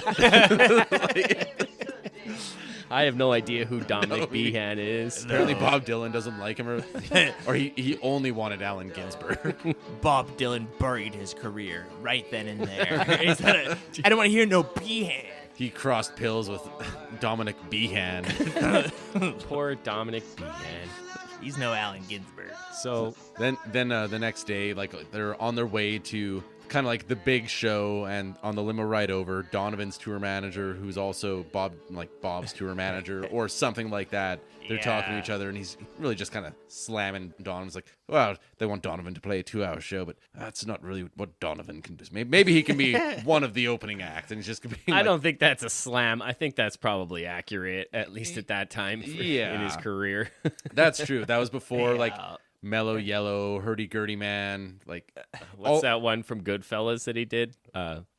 Shit. It's about the lost Season of the Witch? No, what's that place under the fucking ocean? The Abyssal? Atlantis? Yeah, Atlantis. He tells the I story. don't remember that one. When De Niro's kicking the shit out of that guy and they're killing that guy, and that's what's playing. Somewhere beyond the ocean. Oh, fuck. That's Donovan? I had no clue. Yeah, Man, no, that's Donovan. Donovan is the sleeper agent. Man. You never know where his hits are going to pop up. First time I heard of Donovan was on the Zodiac soundtrack. Hurdy-Gurdy Man. Hurdy-Gurdy Yeah, Man. that one's on there. As Luke was describing the scene from Goodfellas, it really reminded me of Hurdy-Gurdy Man. And Fincher probably used that because like that's the song that's like played at the beginning scene where somebody's getting murdered in a car. And it's A couple of all-time memorable needle drops for Donovan. yeah. One time my brother picked me up from somewhere and I like attached my iPod to the music output and I played Hurdy-Gurdy Man and my brother was like, what is this shit? It's Hurdy-Gurdy Man. Fuck Hey, him. man. It's groovy, man. He's not groovy enough to be on our podcast, man. You threw that glass in the street, didn't you, Ryan? You did it, man. We'll have him on next week. We can really let him know what we think. He'll get his. Let's play Donovan the entire time. All Let's Donovan book Donovan. episode. I'm sure he's got some free time these days. Yeah. Is there any Don't Look Back for Donovan? This is it. So yeah, we get one last press junket before his show at the Royal Albert Hall. Which This is the interview is finale. kind of infamous. He's talking to a reporter or somebody who's working for Time. Like, Time Magazine, fucking eat it. Oh, yeah. yeah, honestly, Bob Dylan just tears in. Is like, Time Magazine, like, you just take what you see and write it down. You just take it, write it down. Yeah, you're gonna see a concert tonight. It's gonna happen fast. You may miss some of it, but I don't have to answer to it. I don't need Time Magazine. I don't think I'm a folk singer. I don't want to find out anything that I read in Time Magazine. They got too much to lose by writing the truth, man. And he's like, what's the truth? Oh, a plain picture, man. Just a plain picture. Or a tramp vomiting in the sewer. And next to that, Mr. Rockefeller. taking the subway to work. Maybe you could just That's the truth. make a collage of pictures, man. Instead, it's just fact. He's a chronicler, man. It's like, I don't know. It kind of sounds like he like wants to draw a bad political cartoon. Hey, man, that's pretty edgy. A poor person next to a rich person. Back in What a 1965, juxtaposition. Yeah, exactly. I would never. But he is getting more and more exhausted and more hostile in these Yeah. interviews throughout the movie, and this is definitely him at his peak. Like, Definitely. I'm done with it, pretty Yeah. much. He goes, do you ask the Beatles that? And he's like, I'm not a pop star. I'm not a folk singer. If you want to tell people that, go ahead and tell them. But I'm not going to have to answer to it. And he's just basically saying, he's like, Yeah. I put it out there and fuck, like, Yeah. I put it out there. Listen to it or don't. I don't need to, hold your Exactly. hand. So, yeah, that's the finale. It's the sold-out show at the Hall. Like, Dylan's noticeably nervous. Yeah, he remarks at how beautiful the hall is. Like, the Royal Albert Hall is a famous concert venue. It's absolutely gorgeous. I've never been, but I've seen concert videos there. It's the coolest looking one he's been in so far, from what we've seen. It's the first thing that kind of humbles him throughout the entire movie. It's from the Victorian era. It's from the late 1800s. They kind of get into the history of it a little bit, and it's big, like, it's got the stadium seating all around kind of thing. It's a bigger theater, and it's a pretty awesome performance, actually. It's amazing. It does feel a little magical. You can tell there's a little electricity in the air for this one, and Yeah, it's pretty a little incredible. something special. We get some awesome concert footage of just him and his harmonica and guitar singing the song, It's all dark. You can just see Dylan in the light. You don't really see much of the crowd. It's just, you can see his commanding presence. Like, yeah, he launches in Times Are A-Changin' first. Then we get some scenes of him doing Talkin' World War III blues. And he always riffs on those Talkin' blues songs, and they're more comedic. We found Donovan in the closet. Yeah, I looked in the closet. There was Donovan. The Some of the audience- people can be half right part of the time, and all the people can be part right some of the time, and half of the people can be part right all of the time, but all the people can't be all right all the time. Yeah. Everybody loses their minds. Like, he's speaking the truth. The audience is super responsive to his crowd work, his little crowd works and stuff. That grumpy reporter's like, they're missing the sermon. They don't understand. He does. Dare they? It's All Right, Mom, Only Bleeding, which is like a pretty intense 10-minute fucking like abstract poetry kind of song. He does Gates of Eden, which is one of his best songs. And that one's another one where he's really getting into some different work in his career, where he's not talking about feelings. He's not talking about politics. He's, throwing a bunch of literary references Abstract in a blender. expressionism and Yeah. spewing everything out, and it's cool. Yeah, it's beautiful groovy, music. man. Yeah, and we see them waiting for the encore. He goes backstage, and He knew it was bullshit even back then. It's like, again, yeah, why are we even doing an encore? And it'd be weird if he just stood out there and waited silently. yeah, Newark. Wouldn't it be weird if there was no applause? He just sat there and waited. Not sure, but it does at least one encore anyway. It's Yeah. Love Minus Zero, No Limit. That's another song I really, really love. And yeah, he's you can tell he's humbled by the experience. Yeah, afterwards yeah. a he's little bit. touched. Like this is the first time in the movie after he leaves, he gets into his limo and he's driving away, and he kind of remarks, he's like, "Oh, they're calling me an anarchist. Well, why don't you give an anarchist a cigarette?" And then he just like has a smoke, and he's like, "That was cool. That was really cool." Yeah. And he's just kind of quiet. He for the acknowledges that it was something of a special performance, and you can feel it too. Everybody there had a moment. Everybody seemed to have connected. I don't know. I connect with it every time I watch it. Yeah. And I had this movie on DVD many years ago. Watched it a billion times. That's it. She's just like riding away in the back of a car like it's Michael Clayton, and it just kind of goes to black. And it really is the perfect ending, because they call him an anarchist, which I think is a bit of a misnomer from the press here. But their whole reasoning is that, bit, like, yeah. they're like, he's cryptic. He's not providing He's a answers brash American. to our questions. Like, we're asking him questions, and he's so circular and cryptic. And it's like, oh, well, the only thing they can label that as is an anarchist. They don't have an appropriate label to affix to him other than that. But they're having a laugh about it in the limo. So that's Don't Look Back. Yeah. We're Bravo! gonna take a quick break. We'll be right back. That was Don't Look Back. All right. I bet I didn't pay the Con Ed bill, so the radio didn't work so well. I turned on my record player. It was Donovan.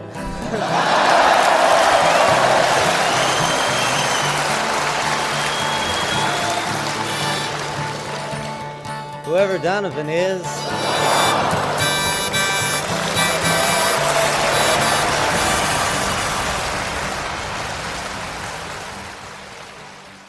Welcome back. Welcome back. That was a nice little... How do I do this again? I'm not the host. I'm the guy who makes interjections. Wow. So, well, so we just talked about 1967's Don't Look Back. And so now we're going to jump ahead. What is it? 26 years? Is it 36 years? We're going to jump ahead So to the many year years. 2003. Can't do that math. It's like quantum mechanics. We're talking Larry Charles's debut directorial effort. As Luke said in the opening there, he directed Borat. He also directed Bruno. He went on to do a lot of work. Most recently, Dick's the Musical, which I haven't Oh. seen yet, but I hear pretty good things about. I've seen that. It was entertaining. I liked it a lot. Got Megan the Stallion. Oh, I like her. Yeah, and a couple of fellas doing a bunch of great songs. Yeah, there's some great bits in that. Nathan Lane's in it. Megan Mullally. Yeah, pretty good. They've got some good songs. It's a very random musical. Absurd. Hashtag random. Random. I'm happy whenever Nathan Lane shows up. Yeah, he's a gem. They go to visit Nathan Lane, and he's got this creature that he found in the sewers, and he keeps it in a cage in his like mansion in New York. And there's just a bunch of songs about how much he loves this creature that lives in the cage, and he feeds it meat at night and stuff like that. Yeah, so Larry Charles, kind of a different stylistic filmmaker. He likes to do things that are outside of the norm. Seems like a pretty cool guy, pretty cool hang. Yeah, I think so. I don't really know what he was up to here, but he goes on to direct. It's sort of like documentary style films, but all in scripted as well. This one is like scripted for sure, but he just lets camera hang back and watch everything unfold before him. It is a very fascinating project. You can see how everyone involved with this project would be really drawn to it. Just a very random, out there, artistic flight of fancy from Bob Dylan. Yeah. If you're an actor, a big actor, or this director, you're probably like, yeah, okay, I'm not passing up the chance to work with Bob Dylan on this weird passion work project. with Bob Dylan or all of these other super talented people. It's a vanity project for sure. And I guess it's a failure, and a lot of people didn't like it, a lot of critics especially. But Well, it definitely... Jonathan Rosenbaum said it was one of his favorite movies of 2003. And, you know, he tends to go against the grain of the mainstream a little bit, whereas Ebert gave it a half star and fucking despised it. So I lean more towards Ebert, but I can't go all the way to a half star for this because at the very least, not everybody is doing all of the dialogue justice or properly. Like not everybody has a good handle on Bob Dylan's lines or his writing style, but some people like John Goodman really shines It's here. awesome. You can definitely tell this movie is what it is, which is that Bob Dylan had a shoebox full of random quotes and lines and kind of thoughts that he had written down over the years, and he presented this to the director and was like, let's make a movie out of this. And that is definitely reflected in the dialogue in this movie. So, like, yeah, Bob Dylan and Larry Charles got together sometime in the early 90s for the first time and talked about maybe turning this into some sort of slapstick comedy sitcom. And that fell through. And then, 10 or so years later, they got together to do this. And Larry Charles took all of those little bits that Bob Dylan wrote and turned it into this loosely fashioned script here. Bob Dylan's credited as Sergei Petrov and Larry Charles is credited as Rene Fontaine.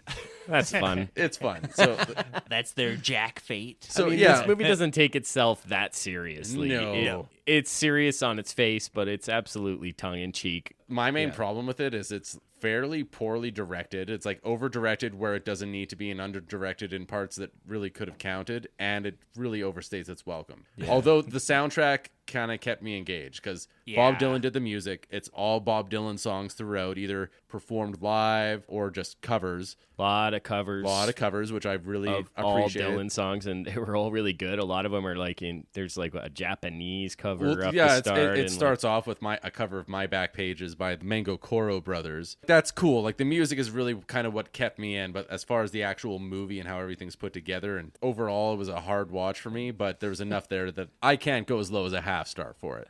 It's a weird one. It's definitely a weird one, but it's always fascinating to see like a creative, artistic person being given sort of carte blanche, just put their vision on the screen. But it doesn't quite stitch together perfectly. It should have been a little more, I think, built around Bob Dylan's musical performances. They could have benefited from not trying to narrativize it so much. Like, just make it more of a concert movie. Make it more like The Wall, like Pink Floyd's The Wall, where it's kind of an excuse to go from song to song, and there is a narrative there, but it almost feels like this shoebox idea. Bob Dylan coming out with a shoebox full of, it would have made a better, like, coffee table book or a scrapbook, or maybe there was some better medium to get all those weird ideas into, like, one thing. I guess you're right. It's a hard watch. Yeah, but I think it's kind of like a Shakespeare in Bob Dylan's poetry. It's a bunch of Bob Dylan songs, later career Dylan songs kind of brought to life. It has a lot of references to his music. Yeah. But besides that, it's kind of just his observations, both profound and profoundly banal. Yeah. No, I get what Mitchell's saying with the coffee table thing, where if you look at all the different lines, they're fascinating if you take them apart and read them. It's like, oh, what? Like, it's obvious that somebody who had some mastery over the English language put them together. There's a lot of interesting words and kind of ideas. They're compelling. It's compelling to hear some of the verbiage and stuff but that. Everybody's talking at each other, but nobody's like really saying anything. And you can which definitely is like cool for a bit, but again, this movie's almost 2 hours long. Talking at each other is a good way to put it, because nobody's really reacting to anybody else in this movie a whole bunch. There's a disconnect sometimes in the like you'll have a scene where there's people talking, you're like, the dialogue doesn't quite line up with what this scene is supposed to be about or anything. Like, there's scenes where you can just tell, like, Bob Dylan had a thought about press junkets or being interviewed or something, and he wrote it down and put it in his shoebox, and then they worked it into the script in some weird line here or there. Yeah, Luke Wilson has to clumsily say it out of the side of his mouth. The cast of this movie is extraordinarily stacked. It's a AAA cast. There's John Goodman, Luke Wilson, Jessica Lange, Penelope Cruz, Jeff Bridges, Val Kilmer, Christian Slater, and Chris Penn. Yeah, they're a little duo. Yeah, single scene people. Yeah, Bruce Dern, Ed Harris, Angela Bassett's in this a little bit. Mickey Rourke has a few good scenes. Yeah. Giovanni Ribisi's in it for a memorable spell. I like Harris in blackface. Oh, yeah. That's my favorite Ed Harris. Ed Harris? Yeah, Fred Ward. Yeah, Ribisi really gets something to chew on that. Yeah. He's got a juicy monologue. That would have been a good drama class monologue. Giovanni Ribisi's. My village got destroyed. Yeah. I sit next to 1,000 guys like that on the bus. Yeah. Totally. The movie's got almost no plot. It's kind of hard to talk about. Maybe it's like, I don't know, should we just try to break down the plot loosely? I'm not even sure I understand the plot. Yeah, there's so much there. So it takes place in some sort of dystopian America or something where there's this uprising going on and they want to have a big benefit concert, and there's a fascist dictator in power, I think, because there's pictures of him everywhere. They're in like a weird future world where that's in a constant state of war and political strife, and there's mass homelessness. Like, the movie opens up with these scenes of political strife and like a massive skid row like you would see in LA, just all these like bums and everything. And it's kind of like 1984 where the enemy is sort of ambiguous or it can change from day to day. Like, it doesn't really matter who. It's just there's something bad going on somewhere and you need to be mad at somebody about it. I'm not sure if Bob Dylan's still Christian or if he was at this point, but there's a little bit of Christian stuff in here, Christian adjacent stuff. But yeah, we get that radio personality over this atrocity footage explaining that God has turned his back on this nation. Yeah. But it's not clearly explained ever, really. Yeah, you don't quite get the nature of this conflict, which I think is part of Dylan's message, is just like, there's always some kind of big conflict going on in human nature, man. Yeah. Which is true. Not particularly profound, but John Goodman is who we see first, and he's wheeling and dealing with some guys who are dressed like pimps, and they kick his ass. I think he has debts or something, and that's why he wants to make this benefit concert. Yeah, he needs to put on a big concert to save his ass because he's in deep with some sort of criminal organization, and he's kind of being a bit mouthy, and they're like, shut up. He's like, I can't. as long as I'm talking, I know I'm alive.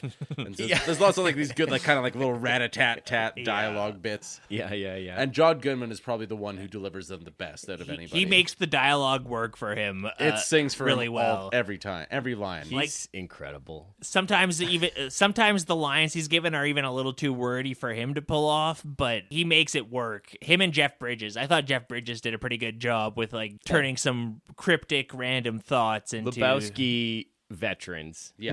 They've worked with the Coens. Yeah, that's like the closest analog to this movie. Like the Coens can make a cohesive movie, but they write dialogue like this that is just insane to hear coming out of anybody's mouth. But when you have an actor who can do it, like Bridges or Goodman, it almost works. You need the right guy to pull it off. I would have liked to see the Coens take this on because I think it could have been quite a bit better with what the source material they had. Because I think most of the problems for me with this movie do lay at the feet of Larry Charles. I think there's some cool stuff going on here, but I think it was a little incompetently put together. I think he's trying. I'm glad that they tried something. But yeah, you're right. The Coens made a Dylan movie later. Inside Llewyn Davis. Oh, right. And that movie was awesome. It's like one really of their best. Good. I mean, it's not exactly about Dylan. It's kind of about Dylan. It's sort of just like, what if you were almost Bob Dylan? Yeah. Bob Dylan adjacent. Yeah, I did get the sense that there is a more pleasing configuration for this like shoebox of ideas project where you could stitch this together just a little differently to get it much more profound and kind of thing. Yeah, maybe. So John Goodman, who is Uncle Sweetheart, that's his name in this movie. Most of the characters aren't really ever named in this movie. No. You're gonna have to look it up in the credits. He refers to himself in the third person too as Sweetheart. We get a bunch, but I think for this movie, for the most part, I'll just be saying the actors' names because who knows what their names are in the movie, and it doesn't really matter.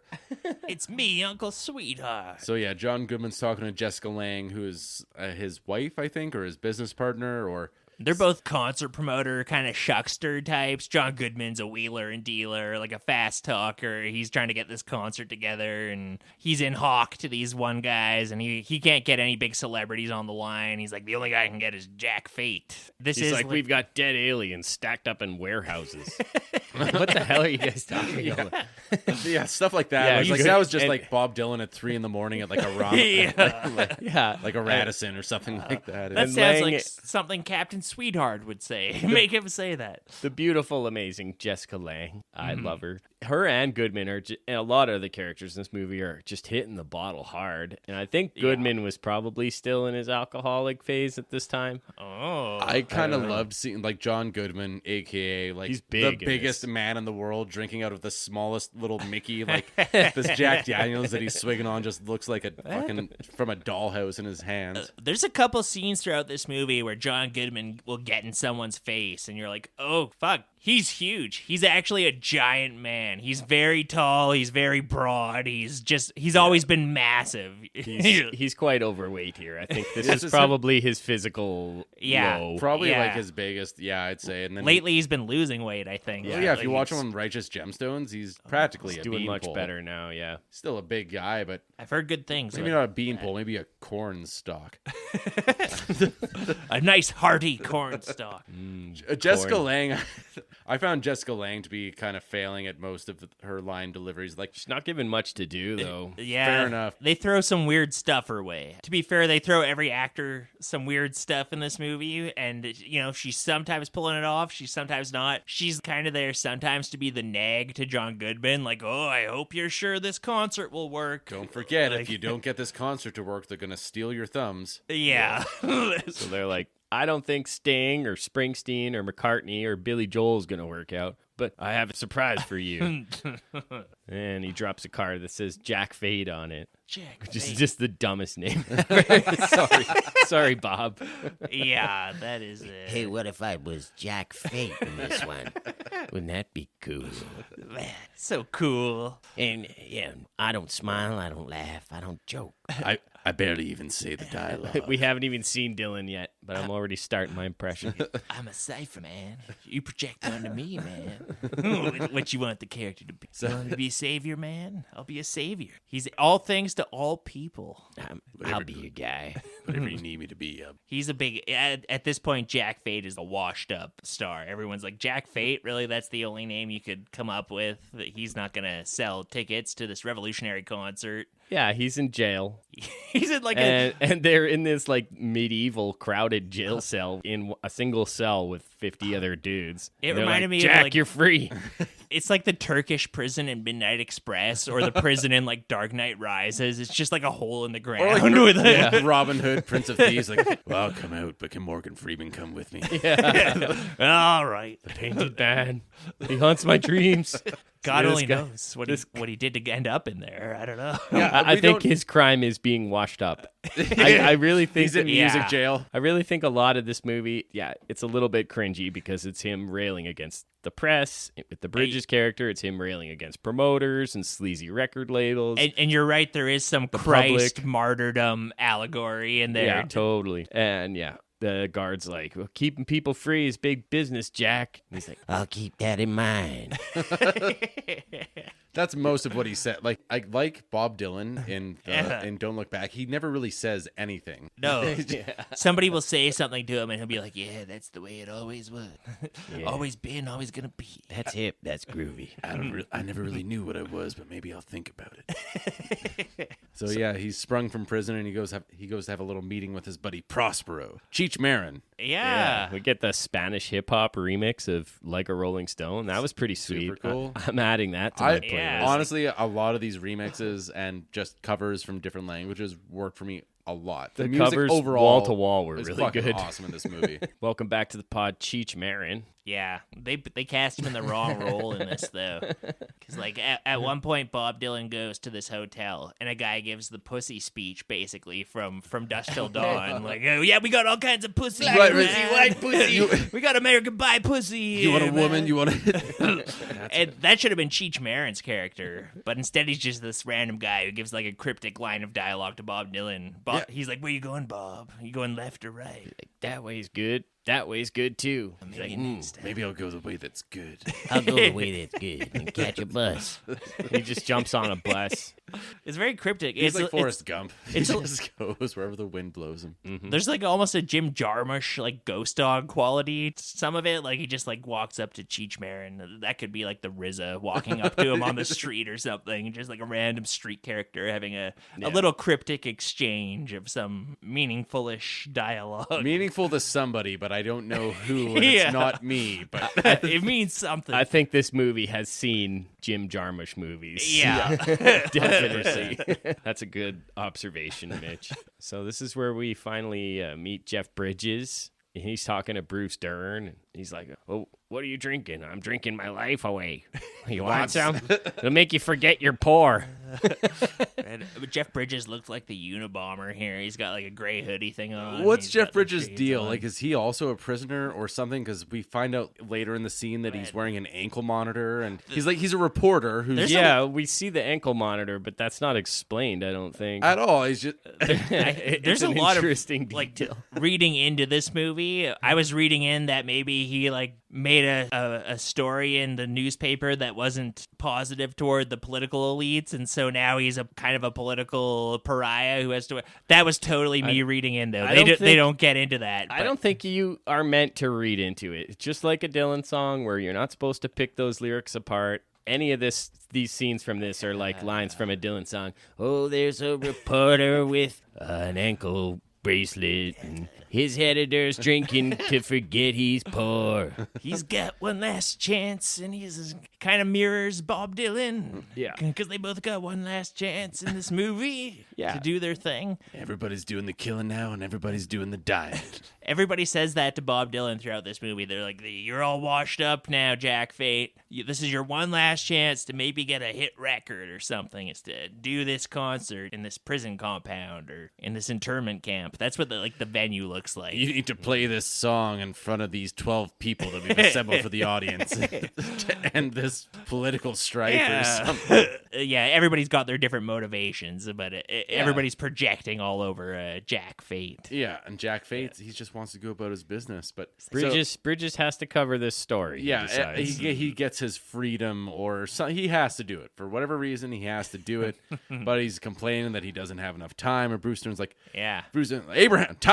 Abraham Lincoln gave the famed Gettysburg Address in only 5 minutes. Only 5. So don't talk to me about time. It's the most dangerous weapon in the world. It's time, if you think about it. Yeah, I'm sure they say that later. I think Lincoln took a bit longer than 5 minutes to write the Gettysburg Address. You think? Well, I don't know. You He didn't probably do it hired off the some cuff? aide. He winged it. He got up there, talked about 5 scores. Hello, and this and Gettysburg. that. Happy to be here. Yeah, reading the note. Like, cut that out. How about we start at 7 years ago? Yeah. That 7 will come out That in went post. through a few different edits. You just know it did. 87 years ago, this let's make that 4 score. People don't. 7 Yeah, years 4 score sounds has more heft to it. Did you guys watch the latest season of Curb Your Enthusiasm? Couple episodes. There's like an episode where he puts the Gettysburg Address above the toilet so that he can memorize it while he's peeing. Anyway, a series of unbelievable calamities result from it, of course. There's a great joke in Lincoln where Lincoln is telling a story about an American diplomat who went to Britain, and they had a picture of George Washington in the toilet there, and the British hung it in there to offend the American diplomat. And when he came out, they were like, "Oh, what do you think of our little portrait in the toilet there?" And he was like, it's a good placement because nothing is more sure to make a British man shit than a picture of George Washington." Great 1800s jokes, So, folks. so do British people like shit when they get angry about something? They're so scared of him, they shit. Yeah, it shit their pants. Cowards. Yes, first mate, fetch me my brown pants. I love a good self-defecating joke. Poop. So, boop. Nice. Penelope Cruz is Bridges' girlfriend. She's like praying, and she's got a Master of Puppets t-shirt on. That was pretty hot. Yeah. She's kind of like doing a manic pixie dream girl thing, maybe. Kind don't know of about that. like No, she's just like She seems to be a loyal girlfriend. yeah, and she just wants to go along with Jeff Bridges. And she's encouraging kind of him. weird though. She's like a little bit of dreamy and airy, and she has an unconventional fashion sense, kind of a not like other girls haircut. And, Hey man, she's whatever you think she is, man. hey man, Hey, man. I said she's a cipher, man. I'm projecting on her, man. She's super hot. She looks Yeah. young in this, though. I can't believe how young she looked. I know she'd already been in movies for a while at this point. I don't know if she landed still the looks dialogue, great. but she just is great on. She's great on camera. Yeah, She was great in Ferrari. She Total was the Oscars. best part Yeah. of Ferrari. Snob. Yep. they're shacked up together, I guess, in some kind of love nook there, and they have a scene where they exchange a bunch of cryptic one-liners. If between you had each to other. kill somebody, how would you do it? With a gun or a knife? With my bare hands. And then at the That's end of stuff I talk about with my wife all the time. but they seem to come to an agreement and decide that they should both go interview Jack Fate. Is I guess what they were actually talking about. It's fate. It has to be. yeah. She's a gamer. She's down for it. She's game. Oh, she's a gamer girl. She said she was a a pick gamer me. girl. Pre She said- Gamergate gamer girl. Yeah, A thought. Isn't that what they call them? That E-girl. hoe over there. E-girl. you guys are in touch with the youth of today. I'm not up with all the lingo. But You're not on about the Riz? no. That's so fetch. Fetch. So you must have missed a mention, but Fetch finally happened. It happened? Did My it God. happen? No, I don't think it happened. It might must- have happened. They're doing a Mean Girls remake, which Well, is kind yeah, of interesting. I just watched it last night. The How Mean was it? Girls musical. Yeah, musical. It's not very good. What are you gonna do? But it made I fetch like happen. I like that star who's in it, whatever her name is.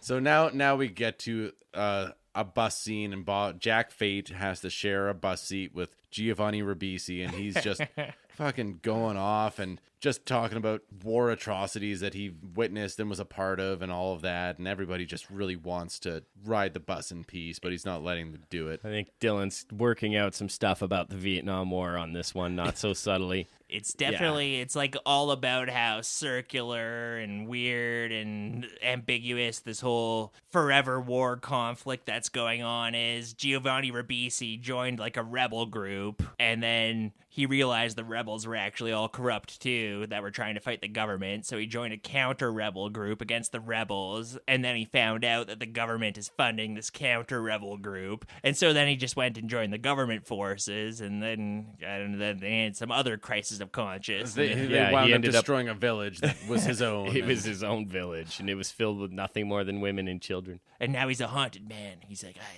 The go-to twitchy white guy. Yeah, he's good the for king that. of twitchy white guy actors. He's very- kind of like eased into like a sleazy CEO type, but he's a really good twitchy white guy. oh yeah, yeah. for a long time, he was the twitchy guy. He's got that great clammy skin and those hollow eyes. He's great for a twitchy white guy. He's really good at kind of stuttering about it. Well, he kind of stumbles over his words a little bit. He asked Jack if he dreams. Yeah, I dream. My dreams are walking through fire, intense heat. I don't pay attention to my dreams. Man. Deep. Cryptic. And they're riding a bus, and Bob Dylan's doing a bit of overacting. He's way swayer on the bus than anybody else is. You noticed that? This bus is out of control, man. Well, but so this is going on, and then there's a flashback here, and this is where we get our first glimpse of Mickey Rourke, who is, I don't know, he's talking to somebody. He's a politician. He's a I think. politician. There's like a Or it's not a movie's so flashback, it jumps baffling. away to somebody else, and Mickey Rourke's talking to It is Mickey Rourke. Yeah, we Yeah. see him here. and There's like an El Presidente dictatorship going on here, where El Presidente is this guy who's like old and sick now, lying in a bed. And there's like a plot twist coming at some point where El Presidente, it turns out, is Jack Fate's father, I think. My God. And Mickey Rourke and him. Mickey Rourke was like an orphan boy that El Presidente raised. And of course, Jack Fate has rejected this whole totalitarian dictatorship and just wanted the life of an artist. And Mickey Rourke has kind of embraced this thing. He's going to be the next Presidente. He's fine if What? Jack Fate stays out of the limelight. So it seems like he doesn't really want this whole benefit concert to Yeah. go off, and he's trying to convince some people to stop them. He's like, man, let me ask you ever met any big stars with a set of nuts? Huh? With any big balls? Any goddamn brains and charisma? He's like priming somebody. He's like, I don't think you're it's- about to cross paths with Jack Fate. This guy's like pure charisma. It's not really fair, his critique of celebrity, I think, here, because he's like, no celebrities want to go and get shot at in a war zone. It's like, well, yeah, nobody wants that. If you're And also, plenty of celebrities have. yeah, that's true. Well, I don't know about plenty, but a number. Jane Fonda over in Nam. Elvis, Elvis. Jimmy Stewart, Wow. Ernest Borgnine, Yeah, that's right. He was happy to do it. Adam Driver, who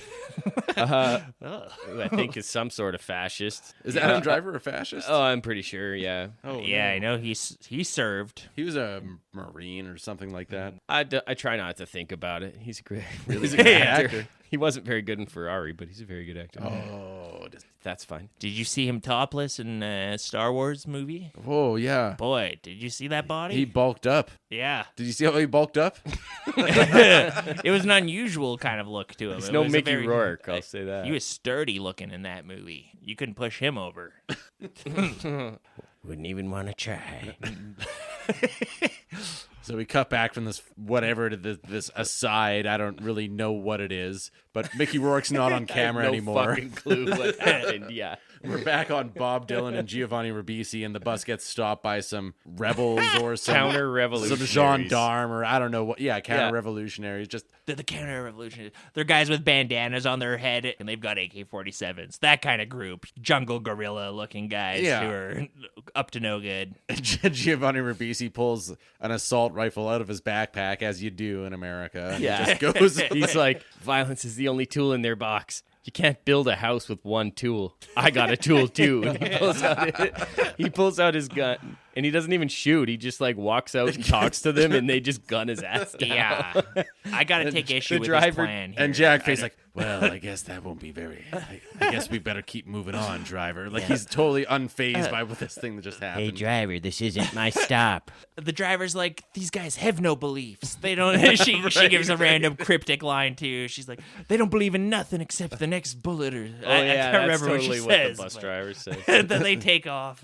We better drive away from Nihilismville, man. Yeah, so that's a thing that happens, and then That's the way it goes. From the cat houses and gambling dens, he rose to the top of this godforsaken nation. It's almost trying to do like a Children of Men thing. Like if you guys remember that movie. yeah, where like you're just kind of he's on another mission entirely, and there's just war and strife going on all around him. Just But he this can't be weird concerned with that. climate. He's got to go put on his benefit concert. Yeah, he's I dig it, man. That's groovy. That's all he man, they book him to do a show. He's Yeah. just got to go out and do the show. Just I'm like just you the said, entertainer. Don't I look show back. up and sing my song. I might got a couple songs left in That's a good line. a song or two. He does. Does he ever? Yeah. So then after that, we're in this bar scene, and we're with Fred Ward playing a drunk. He's just totally liquored up, and Oh yeah. Luke Wilson. Wow. Not that Wilson. I thought he sounded Wow. especially Owen-y and I sounded also pretty Owen-y. sound just like that. Wow, wow. If they like his voice, maybe I can be his voice. I can do his voice. said he's cryptic. I as could be a Lightning McQueen. Why? I'm the older Owen brother. I should have got the better roles. Wow. I've been in almost as many. Bob said he wanted Owen Wilson, but I just showed up and he didn't know that it was me. But turns out he can't tell the difference. Yeah, he doesn't know. He squints so much these days, he can't really see the blonde hair or the brown hair. He's like the kindred spirit for Bob Dylan in this. They're like the most simpatico between each other. They're both It's almost a Blues Brothers thing where Bobby Cupid. Bobby Yeah. Cupid. He's that an his name? artist, That's his and, name. He We hear it a couple supports times. just Jack as an artist, and he doesn't like anything else getting intertwined with just music. Yeah, he basically doesn't want him to get bogged down with all the nonsense. You almost get the impression at a few points throughout this movie that every character is just a different slice of Bob Dylan's consciousness. And then you've got the pure artistic guy who is Luke Wilson. Like, man, let's just go to the beach and play guitar, man. We don't need to deal with John Goodman. And John Goodman's like, well, we got to make some money sometimes, don't we? I'm the corporate guy. Beach House doesn't pay for itself. I guess I gotta go and do a tour. Yeah, they're all at war with each other. Yeah, you got Fred Ward. I love Fred Ward. I'm He's from always happy when he Tremors, shows right? up. He's from Tremors. He's from Naked Gun 33 and the Third. He's from a bunch of. He's in a lot of movies, and I love it whenever he shows up. Joe Dirt. What was that other one where he was the lead in? I was Remo Williams. Remo Williams. Okay. The Adventures of, right? I don't know if I'm familiar. I've never seen it, but I've seen the. Might be a poster. good one on here sometime. Probably. Yeah, actually. yeah. If he's playing a superhero-ish character, that would be good for a Put it up against Darkman or something. Yeah. Darkman would be sweet. Love that movie. That movie scared the piss out of me when I was a kid. I was always frightened of deformed people. Still are? Yeah. To this day. Thanks for letting us in your house. No, thank you. I avoid mirrors for that very reason. So, yeah, Luke Wilson gets a call from Jack, and he says he's on his way. He leaves Fred Ward a bottle on the house. Here, have a bottle on the house. We don't need to argue metaphysics anymore. Let's just drink beer, all right? You want the world to be flat? It's flat. You want it to be Yeah. round? It's round. Jack checks into a hotel, and the hotelier is like, "You want any women?" He's like, What kind? he's like, he lists them out. Yeah, he's like, "Oh, we got white women, Chinese women, whatever." Slave women, immigrant women, black women, white women, young women, old women, rich, poor, middle class, free women, Western women, Northern women, Southern Yeah. women, intellectuals, radical women, modern. They run the gamut. Which kind would you like? Oh, I don't think I want any women. Pretty tired. Yeah, that was a funny line. I thought. And then Bob Dylan, isn't he like, where do you fall on the political spectrum? And the guy's like, I'm a feminist. Yeah, he's like, I don't know. Groovy. I guess you call me a feminist. But yeah, this is the role Why that would Cheech you Marin ask should have. somebody that? Yeah. Just lists you women. So, say, what kind of the political fence are you on? Are you a Democrat? So he meets with Goodman, and he's blowing smoke up his ass, and they're in this honky-tonk bar, and he's like, "Look at you, you're all skin and bones." And Maybe I don't need to throw my weight around. You do. Looks like you put on a few pounds. And John Goodman snaps his suspenders. He's like, all right, I gained a couple pounds here and yeah, there. Dude, yeah, like, he's like, "This is a nice place," and he's like, "Yeah, I want a piece of it," and he's like, which one? "It's like a lot of noir-esque rat-a-tat dialogue." that's- clever, snappy dialogue. Yeah. It's like, different parts every day or something. He's like, it changes all the time. Yeah, it's very snappy in a way that's, Everybody's talking, but nobody's saying nothing. yeah, there's almost a Lynchian quality quality to the I was- ambiguity of the dialogue. I was thinking that too, where it's just without like the pure visual flair and style, it really is just people saying meaningful things to each other. Yeah, it's groovy, man. So yeah, John Goodman introduces a simple twist of fate. Of course, everything in this movie is a Bob Dylan song, Easter egg, or whatever, which you guys probably might have missed. But a lot of that probably went over my head. yeah, and that's fine. It doesn't really add anything to the movie. I'm not like, well, Simple Twist of Fate is one of my favorite Dylan songs. I'm not like standing up and cheering because John Goodman's like, check out this band, Simple Twist of Fate. Oh, I recognize that. Those are words in a sequence. That's a Bob Dylan song. Clapping like a seal. She wore red, I wore blue. It'd be funny if there was one of those new rock stars videos. They're the guys who like break down every Marvel movie, and they're like 105 Easter eggs that you didn't see. Yeah, if they broke down this, and they're like 170 Easter eggs in the Bob Dylan movie that you didn't pick up on. Can you believe there's all this Bob Dylan stuff in this Bob Dylan movie? This Who'da movie that figured? was like written and produced by Bob Dylan and starring Bob Dylan. Whoa, look, was that Daredevil in the background in that one scene? We've talked comic books and stuff on this podcast quite a bit, and a lot of people that's kind of one of their nerd obsessions or whatever. Dylan is one of mine. Yeah, Not much more to say about that. I don't read comic books. Everybody's but, got a everybody's thing. got a thing. yeah. I do sound effects. Here's a T-Rex.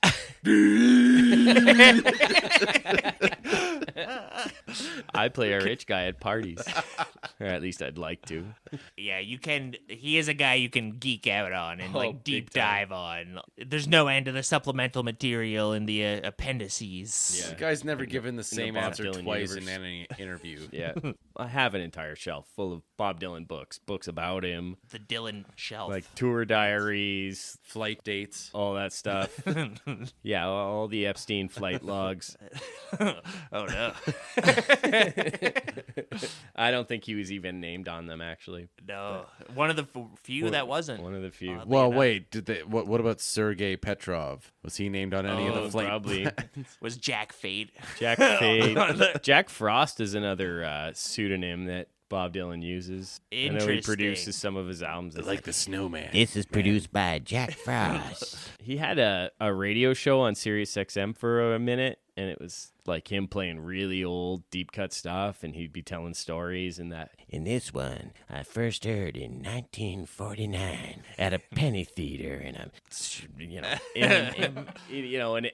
And with him, every story is probably bullshit. plugged a penny into his scopitone. It was a British import. They'd only take half shillings, so I'd always have to go down to the bank to change in my American pennies for shillings. But yeah, he's a bullshit artist. I don't know if you guys watched Martin Scorsese's latest work that he did with him. It was for Netflix, the Rolling Thunder review. No. No. Is it was like a concert movie thing? Or Yeah, it's that, but also it has Scorsese and Dylan and other people who were there that were brought into that orbit in 1975. sweet. And yeah, all the stories they're telling are completely fucking made up, and Martin and Bob are just having a laugh. Like they're absolutely pulling everybody's tit with this thing, and it doesn't matter. It's just it's cool. Like, Is it it's- entertaining? yeah. Then that's fine. Yeah. So Simple Twist of Fate is a Jack Fate cover band, and that's actually Bob's touring band at the time. That plays them, and John Goodman's like, not only do we possess the twist of fate, we have the cha-cha, the boogaloo, and the Watusi of fate. Jack Fate. And he goes up and just doesn't say anything.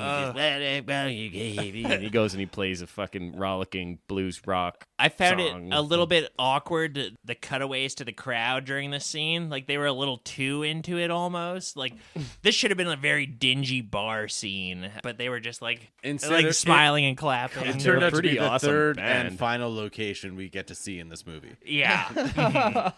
Another director I'd compare this to is Terry Gilliam. These like really crafty little sets that are everywhere. Everything kind of looks like you could almost see the boom mics. You can almost see like the extra cameraman outside the frame. Like, and they use a lot of like wide angle lenses and stuff like Terry Gilliam. And the venue he ends up in, where the big concert's taking place, is in this kind of fenced-in venue, and it's sort of like a circus carnival in there, too. There's tents, and there's all kinds of different, like, trailer setup, and it's almost like a circus atmosphere. It's all just circus, man. Hey, man, America's just a circus.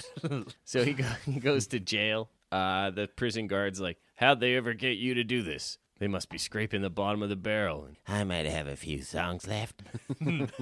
Don't try anything. And he goes, I got a lot of respect for a gun. so cool. Just dead-eyed. Whatever you do, Jack, just don't go out there and try to be a hero. What does he think this old man's going to do? This 90-pound, 5'4" man in a cowboy hat. It's He's weird. got respect for a gun. It builds to something very weird. So he meets with Val Kilmer, who's in there inexplicably, just like petting a goat. He has animals in there. He's he's the animal handler for the show or the circus or whatever's going on. It's another shoebox scene where Bob Dylan, in his shoebox of ideas, he had a bunch of like little notes written down about his thoughts on animals and stuff and mankind's place in the animal kingdom. And they're like, well, that's a character. We'll put a character in this movie who kind of espouses some of your ideas about how man is the shittiest animal. This is one of the most, if not the most important monologues in the movie. I've got most of it in here. And it's like, oh, beautiful animals. oh, thank you. But it's God deserves the credit. He's what is this voice? He's kind of doing like a southern accent. It's a weird one. Yeah. It's definitely Don't a choice. try to borrow things and decrease the value while they own it. You see, they're beautiful just because they are. Lion don't try to be a tiger. The cheetah, the tiger, the snake, the monkey, the baboon, the muskrat, the bobcat, the honey badger, the slimy toad. They all know their place. Man, the bear hunter, the fur trapper, the seal clubber, the dolphin snagger. The lowest form of existence is man. Man doesn't have a thing to teach him animals and discuss them so much with their atom bombs and blow dryers and automobiles. You know what I mean. They build hospitals as shrines to the diseases they create. Human beings as alone with their secrets, masked and anonymous. No one truly knows them. If I see a crack in the mud at the bottom of a sun-dried lake, I count that as more beautiful than a human being. Bob's like, I know what you mean. It's kind of like a curse being born, isn't it? It's pretty much like, it's very, very nice bunny rabbit you have there. Yeah. Do you mind if I scratch its ears? The dialogue, it doesn't follow. Bob Dylan's response doesn't follow this monologue that he just received. Whatever you said it is exactly what you said it is, but that might not be what I say that it is. I will give Val Kilmer credit. He's doing something real weird here, but it does kind of fit with the vibe. Like, he's pulling off this out of nowhere monologue. He's doing it. I like it. Doesn't know his own place. Of course he doesn't know his own place. He don't have one. Man, the bear hunter, the fur trapper, the deer chaser. Man, the bear hunter, the deer trapper, the man, the bear hunter, the fur trapper, the man, the deer chaser, baby seal clubber, the dolphin snagger. Lowest form of existence. Lowest form of existence. he's so good. I fucking love Val. It's very strangely edited, his monologue too. It feels like they filmed like a few different takes and then they just kind of edited him kind of saying the same thing again and again. Yeah, they're petting that rabbit and then he grabs it and he like pretends to butcher it, but I guess he didn't really. Then he pulls it up and it's fine. It was a He's magic like, trick. We sacrifice human beings like the ancients, the Incas, the Aztecs, like corporations. Back in the day, they used to sacrifice goats, man, but now we sacrifice human beings, Don't you get it? We man. just send our soldiers off to war, and they're just a sacrifice, just like the Incas. They Yeah. grease the gears of war, man. Yeah, hippie. Deep. It's kind of like a curse being born, isn't it? I think I got that old Bob Dylan voice, but I gotta be careful not to let it slip into Nick Nolte because it's almost a little there. Nick Nolte-ish, It's a little but there's a Nolte, but that fine is how line, he yeah. talks. It's okay to be a little Nolte and Nick Nolte curious, but you don't want to Yeah. go all the way down that rabbit hole. If it gets I think- screamy or more angry, then it veers into Nick Nolte territory. Yeah, there's a little Nolte in all of us. Oh no, And a little Bob Dylan, man, a little Jack Faith. I've got a darkness in me. How's that drink, Mitch? So it's nice and fruity, There's a little man. Nolte in it. Little special cream, man. After Surprisingly, Nolte not in this movie. I guess we got Bruce yeah. Dern. That's like your second string Nolte. Yeah, Fucking Bruce Dern. yeah. Oh, Nolte didn't pick up the phone. oh, you want a taste? You could have plugged Nolte in here. I'm drinking my life away. Maybe Nolte could have been Jeff Bridges' character in this, like the journalist, like an angry-ish Oh, sure. drunk I could have journalist used somebody that- with a bit more of an edge. Jeff Bridges, I just find him to be a sweetheart most movies that I see him in, and I could have used somebody with Nolte's edge to kind of bring across the menace that I think this character is supposed to be bringing across. I think Bridges is kind of playing his character from Terry Gilliam's movie The Fisher King, Oh, interesting. where he Oh, plays yeah. a scumbag journalist with no scruples in that one too. So this is where we first see Christian Slater and Chris Penn. Welcome They're back talking to the pod. class warfare. It's like, when it comes down to it, there are only two races, workers and bosses. What is this, Marx for babies? They're the My ultimate. first communist manifesto. They're just trying to separate us from the means of production. Yeah, they're like stagehands, something like Teamsters that. or something. Yeah, they're like part of the crew for this big concert. They pop up once or twice. I love Chris Penn too. I miss seeing that guy pop up in movies. He was a good little character actor. Nice guy Eddie. Nice guy, Eddie. I'll always remember him for Nice Guy Eddie.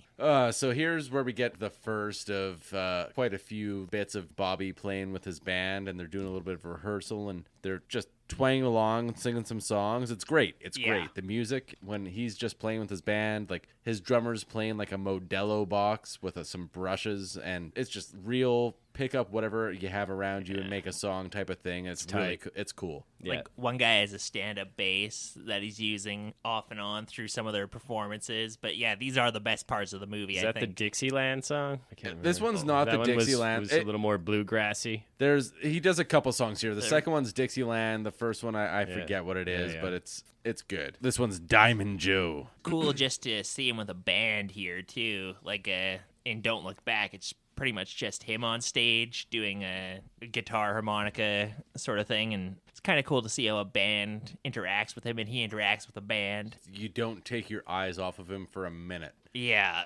You don't Yeah. know what he's gonna do, what he's gonna change it up to. Barely moves, but Barely he's, moves he's his mouth. doing It's it. like, oh, Diamond Joe, Diamond Joe. Go sing about Dixieland. A good portion of this movie is Goodman just being upset that he has all these troubles, financial troubles and shit. Troubles. I don't want to talk about my troubles. I'll tell you about them when they're over. And he's like talking to Bob, and he's like, I know what you think, man, but I'll tell you this. I feel like someone who's lived 10,000 years, has 17 senses, and is standing ankle high in the Atlantic. And Bob's like, Well, I hope you pull it off. what the fuck are you people saying? So cryptic. Like Goodman's kind of trying to grease the wheels with Jack Fate and being like, "Oh, this concert's gonna change things." He's at just first," trying to and then- convince him to play a show, and he's got to play the songs the way the people want to hear him, which Bob Dylan notoriously Yeah, for doesn't years do. and years and years hasn't done. Well, And that- this is that a comes response to that. This Yeah. movie, partially, among many things. Yeah. At one point, Jessica Lange is just straight up like, "Where is Bob Dylan? Where's Jack Fate? Is he going to play the songs like they are on the albums?" You know, the number one criticism you might hear about Bob Dylan is that you're not going to get the album version of the song when you go to the concerts from the squares. If you're a fan of his singles, you're not going to enjoy his concerts, that's for sure.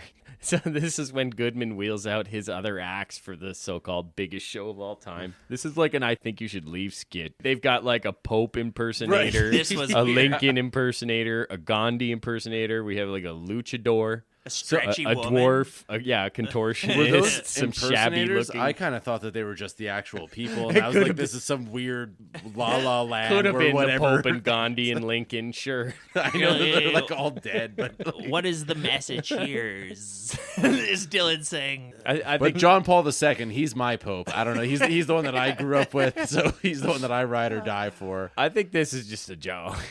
I mean, They all leave it's funny. immediately. It's like shabby magicians. It's like, oh, we got the amazing Steve. Yeah. It's like truck stop fucking losers. Oh, maybe he's gonna pull a quarter out of his ear.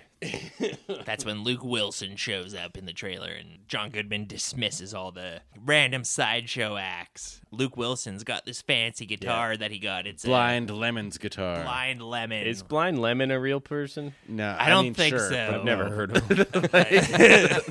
At first I was Maybe like, he oh. was Bob Dylan's biggest influence. I have no idea. I think but, they said in the movie, maybe they're like, oh, Blind Lemon used to play with Robert Johnson and Leadbelly and all these guys. And like, that's probably just like a made up guy. Yeah, I've never heard of him, but also I'm not like a Delta Blues aficionado or anything like that. I know Robert Johnson and Lead Belly, and who knows? We don't get down with that real down south Delta blues. I know Blind The Melon. Jack Frost band. Red, white, and blues. Red, green, and blues. Yeah, the colors of Christmas. Jack Frost should have been playing here. Jack Frost and his Yeah. Blues Breakers or whatever their Michael name Keaton was. would have been good in this movie. He would have been. I think he would have done. He would have got the memo for sure. Oh, yeah. He could have done Mickey Rourke's role. Yeah, the Jack Frost band, if they had been playing, they actually would have toppled this dictatorship or whatever Bob Dylan's trying to do here. Well, there's a real big up and comer, and I don't know what happened. Frosty the Snowman. There's a cat who's gonna open for us, but he died in a car accident, and he got turned into a snowman, so he can't make the show anymore. So here's Tom the Magician. Boo. It's an unbelievable story about a boy and his snowman dad. There's a lot of tension between John Goodman and Luke Wilson. Well, Luke Wilson seems okay with him, and John Goodman doesn't like him. Like people are like, well, maybe Jack doesn't want to do. He's like, well, who asked you anything? Like anytime Luke Wilson opens his mouth. He's like, who cares about Blind Lemon's guitar? And, oh, this guitar was used to create a rambling rock man. This or guitar whatever. ended fascism. Yeah, he's got no respect. No respect. Yeah, so this is when Tom Friend, that's Bridges' character, shows up to meet Jack. He's got Penelope Cruz with him, and they run into Bobby Cupid, Luke Wilson, and he's like, fuck off, bitch. Like, he just won't give them any info about where Jack is. I heard Jack's playing here. I don't know. Who's Jack? Maybe I know Jack. Never heard of him. It's Stonewall. Yeah. He's Stonewalling. Bridges pulls out a $10,000 bill. Yeah, And he's like, how about now? We don't know what the He's currency like, is get like. lost. There's probably like hyperinflation in this fascist dictatorship that probably like buys a loaf of bread or something. Yeah, it's maybe. like Not Justin explained. Trudeau must be president or something with all this just inflation. Yeah. Yeah, thanks, Biden inflation. Get rid of the carbon tax, El Presidente. Penelope Cruz is like, he seems like a good person. Yeah, pretty much. Man, Turn down she's that all about money. the music, man. She's there like throughout when Jack Fade is playing music. She's kind of grooving to it and stuff. She doesn't want to get involved in all that. Well, like every other woman in this vanity project, they all just want to fuck Jack yeah, Fade. yeah, it is ultimately a vanity project. Oh, 100%. Yeah, a pretty sophisticated one. I think he hooks up with Angela Bassett later. Is that a thing? Oh, I don't know if I yeah, picked up yeah. on that. Yeah, he I don't goes know. into like they got along fine enough. Oh, they got along just fine. We got along okay. So, yeah, Wilson goes to Goodman, and he's like, yeah, there's a guy looking for you. And he's like, a guy looking for me? What's he look like? Oh, he looks like a leech, a bleeder. He's got a Fu Manchu beard. He's with some weird half-blood chick. You ask me, his pen's sweating blood. yeah, What? Half-blood chick? yeah, How do you look at Penelope Cruz and come to that yeah. I don't know, but like, observation? if this is like Don't Look Back, I'd need every single word in that sentence interrogated to be like, well, what can you define what any of this means? Because those are all words, but none of them put together mean Bridges doesn't have a Fu Manchu. No, clearly they wrote that line of dialogue before they cast the part. I don't know. that was Should have been written for Michael Keaton with Fu Manchu. that was written in a stationery in Trump Tower when Jeff Bridges was still 14 years old.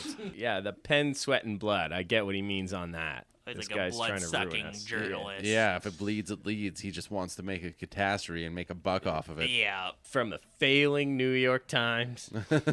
I don't really know what his deal is coming in, and then finally him and Jack Fade do get to meet face to face, and he just begins to just relentlessly interrogate him like he's Bob Dylan talking to a science student in the 60s. He's just being like, what about Woodstock? You Woodstock? You missed Woodstock, didn't you? But what about Jimmy? You know, Jimmy, he played Star Spangled Banner, blah, blah, blah, blah, blah. I felt those were like the ultimate Bob Dylan shoebox scenes where they were like, I've got a thought on Hugh Hefner. I've got a thought on Joni Mitchell, I think he talks about, or I've got a thought on Woodstock. We're going to give them to this character to say. Dylan's been hearing about Woodstock for a long fucking time because they did it basically in his backyard. Like his house was like 500 meters from where Woodstock happened, He had and he had binoculars. completely retreated from public life at that point. And everybody was Interesting. like, let's play loud enough that Bob Dylan hears us. And it's like, is Bob coming? Why isn't Bob here? Like, where's Bob? And Oh man. it's like a big thing that like hung over his legacy for a long time, and he never stopped fucking hearing about it. That would have been sweet if he played at Woodstock.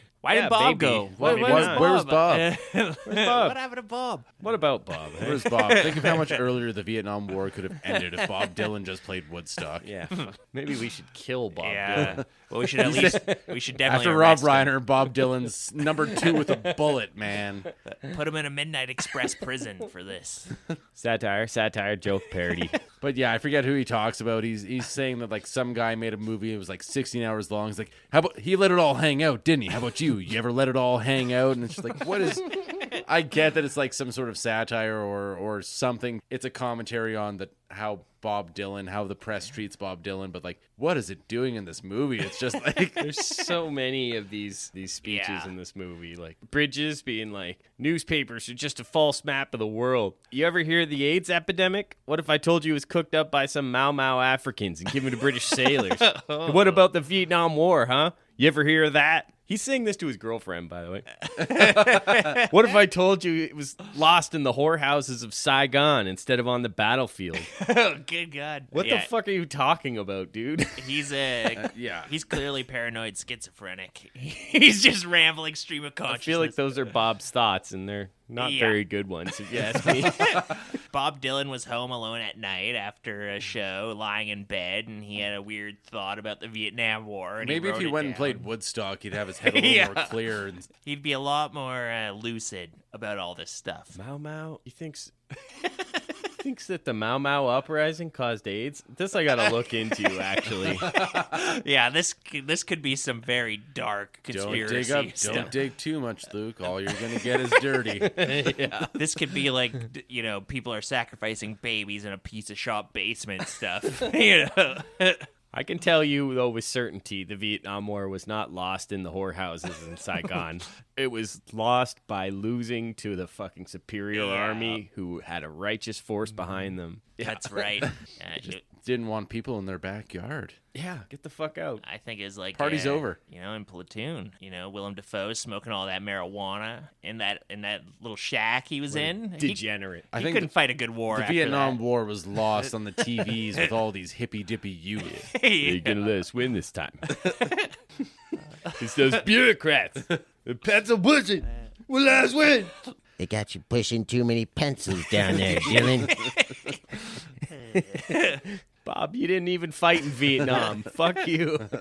Yeah, we see some clips of Angela Bassett, and she appears to be the mistress of the dictator guy. Well, yeah. Oh, okay, so that's her connection, because Bob is the dictator's son? Yeah, as it turns out, I she think his I'd mom? missed that. I think this is supposed to be like a plot twist, but it doesn't really play out like a plot twist because you get like some images of El Presidente earlier in the movie, but you don't get the connection that Bob Dylan's character Jack Vade is related to him. And then this is sort of the big reveal scene, but it doesn't like pop like it's a big reveal scene. Oh, well, it went over my head completely, so I'd say it didn't work. I had in my notes at some point, maybe we passed it, but El Presidente had a heart attack from a blowjob or something like that. Because like Angela Bassett just breezes in, and then they just show his face in like the throes of ecstasy, and then he's like on his deathbed every time after that. So I don't know Yeah. what exactly happened, but Maybe There's she poisoned him like very with her... cryptic. they're wicked. Maybe Mickey Rourke was involved. He's so eager for that presidency, but I don't know. I don't think they mention it. And you know what? As it turns out, it doesn't really matter. No. Like all of this stuff that's happening in the background, like has no effect on what's going on. Nothing that anything does anywhere in this movie has any impact on anything else that happens anywhere else in You're this right. movie. Nothing matters. We should just end the podcast now. Everybody in this movie is just like atoms flying through mostly empty space, and maybe one time they'll like bounce into each other. But it's Yeah. mostly empty space in between everything. Exactly right. It's an ink blot test. You'll get out of it whatever you bring into it. Whatever you're looking at, you're projecting. But yeah, Tom Friend, when he was putting him to task about all this stuff, he even like attacks his artistic credibility. He brings up Frank Zappa as another one too. He's like, he He's the made a one who did those- 16-hour yeah. long unedited movie. I'm like, He let it all. He's the one who let it all hang out. and that spoke to me. I was like, maybe we should do 16 hours unedited on. Oh man, We'll do that for our live show.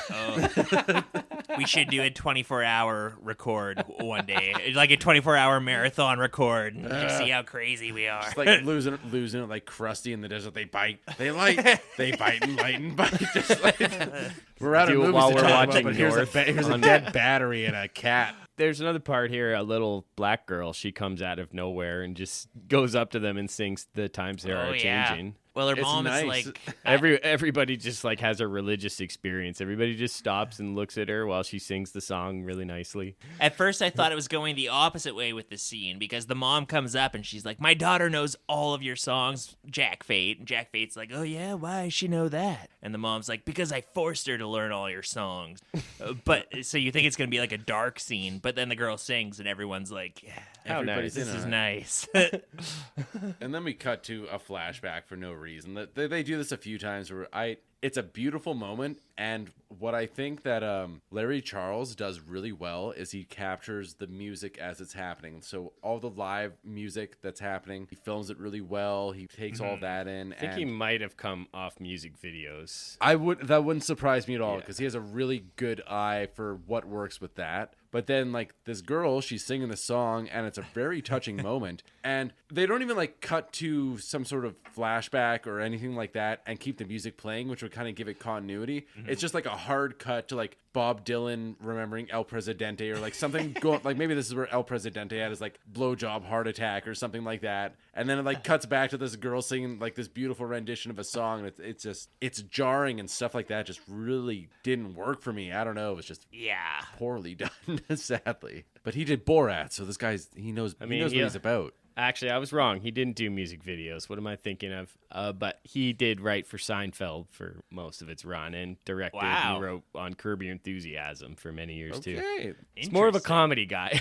Yeah. I get, but he does some boy. okay work on that stuff. So if you look up this movie on Google, it comes up as a comedy western, which show me like where either of those things exist pretty much anywhere in this movie. I laughed at lines like, we sacrifice human beings like corporations.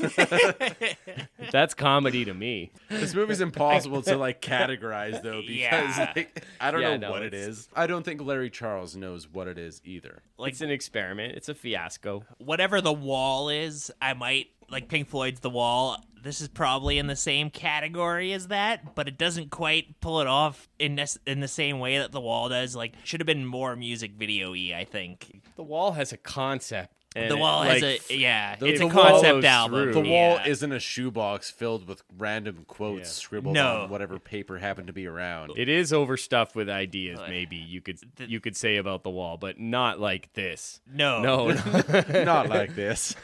This movie could have been really good if it was 10 songs with little small narrative scenes in between, instead of they lean too much into the narrative and not enough into the music. I Even think. if it was like a series of vignettes or something like that, which it kind of is, but it isn't, because they try to force this really complicated narrative throughout the entire thing. But like, there's Yeah. enough good pieces here that they could have been something, but it's just trying to smush it all together. They made a much more artistically successful movie called I'm Not There in, I think, 2008 or so, that kind of takes those ideas and themes of Dylan's work and like gives it back to you in an interesting fashion. It's not a biopic in the same way that a lot of movies you might expect, as they're sketches. Everything is kind of a sketch in these ideas, here's Bob and Dylan they're in this phase and internally that phase. consistent. Like, it is a really good pairing with Don't Look Back, though, because you can see that, like, Jeff Bridges' character is born out of all these press junkets and stuff that he does in Don't Look Back, and you can see that kind of condensed into, like, Jeff Bridges' character in Masked and Anonymous, where it's just, like, he comes into a room and he's asking all these questions to Jack Fate, and Jack Fate gets a little frustrated, and eventually they do get a little scuffle going on, but It's a bit of a scuffle. there's a scuff. Yeah, it follows. So now in the movie, we get to the time to reflect phase where Jack Fate, he's not entirely sure if he wants to go ahead and do this whole concert. Maybe he just wants to get in a car and go for a drive and just really think about what's going on. So he borrows Bobby Cupid's car and he just goes to ponder. Just Can I have the keys to your car? And then like 2 seconds later, you just see it wrapped around a fucking pole. Rude. That got a laugh out of me. That was funny. And he's just walking completely emotionless, just listlessly leaving this like accident. But then we cut to some more voiceovers of just some, I don't even know what's going on here. And like, here's where he sees Angela Bassett and he goes to see his old man because he's sick of not seeing him anymore. And reminiscing about the past, and he's seeing like flashbacks of his old man. And apparently he had a twin brother too. Like Jeff Bridges brings that up at one point. He's like, what happened to your twin brother, man? He's like, I don't know, man. I ate him in the womb. I absorbed his creative talent. I just remembered that was one of those hacky jokes that the writers of Workaholics had on their board of, of cliched jokes. I ate the twin in the room. Yeah. They're right, though. That never comes up.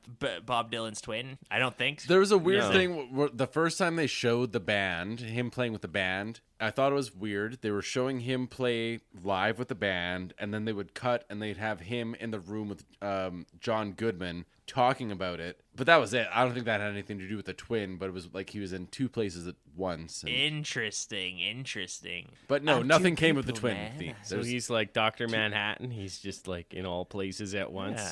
Or it's like the Holy Trinity with Christ the Holy Spirit and God the Father are three people in one body or whatever. And his Holy Spirit is giving it to Jessica Lange next door. I gave her my Holy Spirit. Jessica Lange is getting some weird scenes throughout this. Like, I think there's a scene of her just like kind of masturbating in the trailer at one point, getting drunk, and she seems to be masturbating. She's just drinking and smoking and jilling off and yeah. just doing all that stuff that Jessica Lange does best. Every once in a while, she's just popping in to be like, oh, Jack Fate better pull the concert off. And then like she'll go and get drunk in the trailer or something. Yeah, she's like the executive producer. She's saying they want to hear all the popular rock songs now, like Jailhouse Rock. Yeah, they list off a bunch of not Bob Dylan songs. Like they got to hear "Revolution" by the Beatles, but the slow down version. They got to hear like some Rolling Stones song. They got to hear some Billy Joel. I don't know. Like they're just listing off all the biggest songs in the history of whatever. And he's like, I don't want to play those things. No bad. Yeah. You ever hear Could you about? imagine going to a Billy Joel concert and being like, "Can you play Hey Jude? Can you play Rocket Man?" Like he'd be right to kick your ass out. Yeah. That would be sweet, though. If he did play some other songs. What does Bob Dylan say? He's like, what's that? Better songs than Some other Billy better Joel songs. songs. Hey Billy, can you play a song by a better artist, please? What does Bob Dylan? What does he say? It's like it's that thing in grass that cows can digest. but Cellulose. He's like, you ever heard of cellulose? That's his answer. It's like you're gonna play this song. It's like, well, you ever heard of cellulose? It's an enzyme that occurs in grass. Cows can digest it. I can't. Like people can't. I can't either. And then he just like leaves.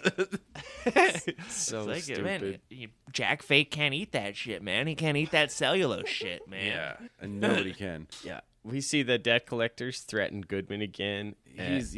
Throughout this whole movie, John Goodman's just getting. I can leave that alone. He's I already getting said that. he's getting more flustered. He's getting drunker. He's Yeah. just like getting really into his cups and ornery whenever anybody asks him a question. He's not the lovable John Goodman that we've all come to appreciate. And him and Jeff Bridges have a thing going on through the movie too, where like Jeff Bridges is trying to interview Jack Fate earlier, and Jack Fate kind of brushes him off, man. And then John Goodman's like, "Wait, we can work this out. Wait, come back and give me a good story." You're not wrong, Uncle Sweetheart. You're just an asshole. Yeah, they've got a Walter thing going on. Walter Big Lebowski. And Walter Big. Walter Yeah. Big. But yeah, it builds into a steamhead. He's just incredibly hostile. It's too much, And man. he doesn't make sense. No. If you want a scoop, if you want to be a reporter, you got to actually ask a question. You can't just like badger the witness everywhere he goes. And this guy's just like a honey badger. What's that Bible thumper Hugh Hefner from Tennessee? What's he got to do with all of it, man? Well, at one point, I don't know if it's him or like. Thumper? Apparently, he was descended from Bible thumpers. Oh. According That's to Jeff just Bridges. the kind of detail that Bob Dylan would zero in on, actually. There's a news broadcast where somebody found out that the center of the earth is hollow, and they've like put a drilled- microphone down there, and they heard a million voices. And Yeah, that's another one of those vaguely Christian things that we hear around this movie. is that a But yeah, they Christian said they thing? drilled. Yeah, it's implying that hell is literally real because the radio broadcast not says, mole people or something like that. Well, I guess. I mean, maybe it's mole people. That's just as likely. But it said they heard sounds of screaming souls. They drilled down to the center of the earth, and they're like, "Oh, there's a bunch of screaming souls down here. Maybe we better close it up." And they did. I've heard that recording. They played that on Coast to Coast. Yeah, apparently like a Russian drilling team drilled a hole, and there was some. Is that hole that's like 12 kilometers deep? It's the deepest hole that was ever drilled. Could be. I know. There's an extremely deep hole, and there was some screaming souls in it. Yeah, your mom's house. Bob Dylan drilled it, man. There's people in there. Well, we put a microphone in your mom's pussy, and we heard screaming souls. I went in, I bumped into another guy, I dropped my flashlight, and then I asked him, "Hey, help me find my flashlight, we can get out of here." And he says, "Help me find my car keys, and we can drive out." Said, why'd you say it twice? I think it's just like when you pick up a shell on the beach and they say you can hear the ocean. It's like it's not actually souls screaming from within the pussy. It's just a trick of auditory trick. We get it. It's not that big. So yeah, they're playing some more songs. We get Penelope Cruz. She's like, "He's good. He's great. His songs are not precise. They're open to interpretation." Yeah. I was like, thanks. yeah. You can tell that's like a like the praise he's been getting, like a positive critical note. That's what he wants to hear. Yeah, Penelope Cruz that's all is he the wants to fan hear. that he wants. Yeah, He's exactly. going to accept him for whoever he is. Yeah. And just leave him alone. She digs it. Digs it. She's groovy. Not like Jeff Bridges, her asshole boyfriend. So Yeah. So when I think it's about here where Ed Harris drops into the movie in Right, that's full the on thing that minstrel happened. show Yeah. blackface with a banjo. He's in Fate's memory, I guess. Somewhere deep in Fate's memory bank, I was kind of how I read the scene. He's like, "Hey, I remember Yeah. you. You're my favorite minstrel performer." he's like, this is a Jack Fate like crawls up into some scaffolding staircase area, and he's having a little I'm just gonna go to my thinking spot. My pop-up's favorite artist, blackface Al Jolson kind of stand in. Yeah. Hey, why don't you sing "Mommy" for me? Ed It was interesting. I don't know. I'm not allowed to defend the use of blackface in a movie, but No. it's kind of an interesting idea in the way that Dylan examines Americana and the entertainment that his parents would have enjoyed and whatever, right? Yeah. We can edit it out, but let the record show that Luke did the Homer "I'm just looking at a donut" finger motion. I thought that was the white gloves of a minstrel that you were showing off, like Mickey Mouse has. I don't know. Have you guys heard that? Mickey Mouse is apparently part of the minstrel tradition because he wears white gloves. And Is that all it takes? I'm a Sambo. Is Sambo bad to say? I think that's the term. yeah, that's the term. Yeah. Maybe. Mitchell, you should know. That's the term I use. Mega hat. So Rourke. So this is when Mickey Rourke announces in a press conference that the president has died, while Dylan's performing a blistering live version of Cold Irons Bound. Yeah, him and Jack Fate, Bob Dylan, had a little exchange where it's like they're almost like stepbrothers with each other. Yeah. They were both raised by El Presidente, and Jack Fate has gone a different route with his music or something. And Jack Fate gets his little moment with his El Presidente, and Mickey Rourke's like, like, I'm going to be the next president. Yeah, and he's completely fascist, we learn quickly enough. He's like, well, the president's dead, and now there will be no more stupidity. God help you all. Just like pushes the podium over, has his mic drop moment, and walks away. Yeah, he just tossed that lectern. That was awesome. Mickey Rourke looking pretty good in this. He's got some weird stuff going on with the plastic surgery off and on in his later years, but he looks pretty normal in this. Like, I can't remember what I was watching, but it was like some 80s movie with Mickey Rourke in it, and holy shit, he was a good-looking dude. yeah. Oh, totally. He's good looking here still, yeah. They say he went into boxing for a while and he got his face pulverized a little bit, so apparently some of his plastic surgery is related to that. I'm sure some of it is just like Hollywood vanity type stuff. Yeah. But I like Mickey Rourke a lot. I think I shared it in a chat with you guys a while back. He's like, read my mind. Remember that? He was on like, I can't remember what it was, Fox News or CNN or something. And he's like, well, you can't threaten the president's life or whatever. And he's like, oh yeah, read my mind. And he just stares down the camera. And it's like, Jesus Christ, give this man an Oscar just for this. He's so fucking awesome. yeah. They didn't know what to do with him. That's one of those scenarios I play out in my mind is like, if I, because I'm always online threatening the president and stuff. I wonder, like, if the Secret Service came to me, what would my response be? And I don't know. Well, based on what you said in our Godzilla episode with the torture, I don't know if it's that episode. We just like fold immediately. Oh yeah. Be like, I didn't mean it. Please, just start crying. The blueprints are in the basement, in the vault. The password is 16 52 37. It's booby trapped. That'll show him. Sweet dreams, Secret Service. I don't dream no more, man. I don't pay attention to him anyway. So, yeah. Now, government goons come and they raid the compound. Where Government goons. Yeah, goons, government goons. They raid the compound where the benefit's being built, and they arrest Jessica Lange for some reason. And Goodman's sitting there with Penelope Cruz, and he's like trying to force liquor on her. Oh yeah, he takes a pretty dark turn here. He's like, drink. She's just keeps saying, I don't drink, I don't want it, I don't want it. It's like, oh, come on, a drink. Drink the sweet nectar, man. And then in comes Bridges with a folding chair. Oh my God. It's Jeff Bridges, the Sultan of Sleaze. He's the thing that came from outer space. Where'd he come from? The World's Fair.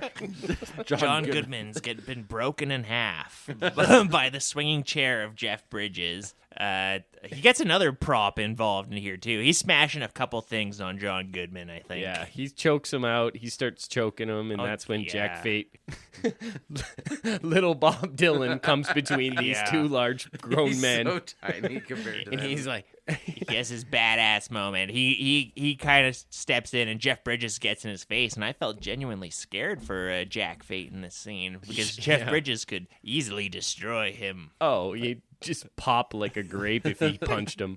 But yeah, he's like, "Are you gonna defend that sack of shit? I wouldn't spit on him and his lying tongue. He's screwing you over like." And then Jack punches him, and it just knocks drops the wind him completely out of him. Like Sends he him was hit by a falling. car. Jack Fate grabs a bottle off the stage, like a bottle of Jack Daniels. He smashes it. And now he's got like a broken bottle for a knife, and he like holds it up to Jeff Bridges' throat. And then he like decides not to do it. He's like, I made my point. Yeah, he's so enough fucking said. badass. He should have just been like Dolomite. This movie should have just been more Yeah. like Dolomite. Yeah, just where that would've he's been going sweet. around rapping to people and then just Yeah. like fucking women, hot women, and Right. then just beating the shit out of anybody who crosses him. He Or should've- doing high kicks. and- Better. Would have been better instead of just this. Beat I him. know listless karate. thing. He should have kicked Mickey Rourke's ass, taken over the presidency. Quiet now, you wake the other bitches. Larry Charles, if you're listening, you probably are. See if Bob's down to do that for for his next project. That would work. And Larry Mass- Charles would be the guy to do it too. Master and Ominous Part 2. So it's all kind of coming to a head here. There's this big altercation, and then who comes to save the day to break everything up but Luke Wilson? Yeah, Bridges pulled out a gun. So that's when Wilson comes up behind. I gotta say, pretty lazy sound throughout throughout most of the movie, but Jeff Bridges cocks his gun, pulls the slide back, and you don't hear anything. You gotta give me at least a little bit of a sound effect to know what's going on, like Come on. whatever. Lame. But lame. He's going to shoot Jack Fate, and Luke Wilson smashes a guitar on his head. Is that Blind Lemon's guitar? It's Blind Lemon's guitar. Don't you get the metaphor? Oh, it's so symbolic. and this fatally wounds him.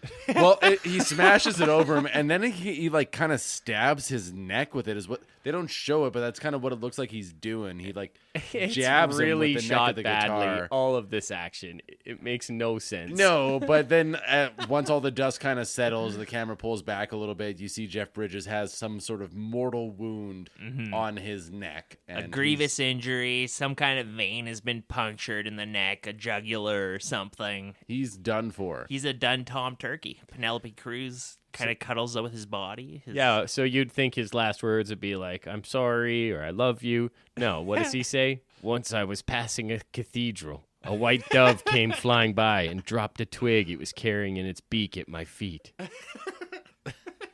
That's his last words. He dies. It's beautiful. Don't you get it, man? I have no idea what that's supposed to mean. No, but it reminds me. I saw a goose taking a shit the other day, and that was kind of cool. So maybe that's the same thing. Vonn just died. That was his last words. Oh, man. You know, I go around Beaumaris Lake. There's so many goose shit around there. It's like a minefield trying to dodge. So I've many seen, goose I've shit. seen lots of goose shits, but I haven't seen them shit. They squeeze up like an accordion, and then they kind of like pop out, and a little turd comes out of their end, and then they just kind of like shake it off and go about their business. Oh, really? Yeah, it was wild. You know? Now that you mention it, I've never seen them in the act. Do you ever see a goose take a shit, man? It's wild, man.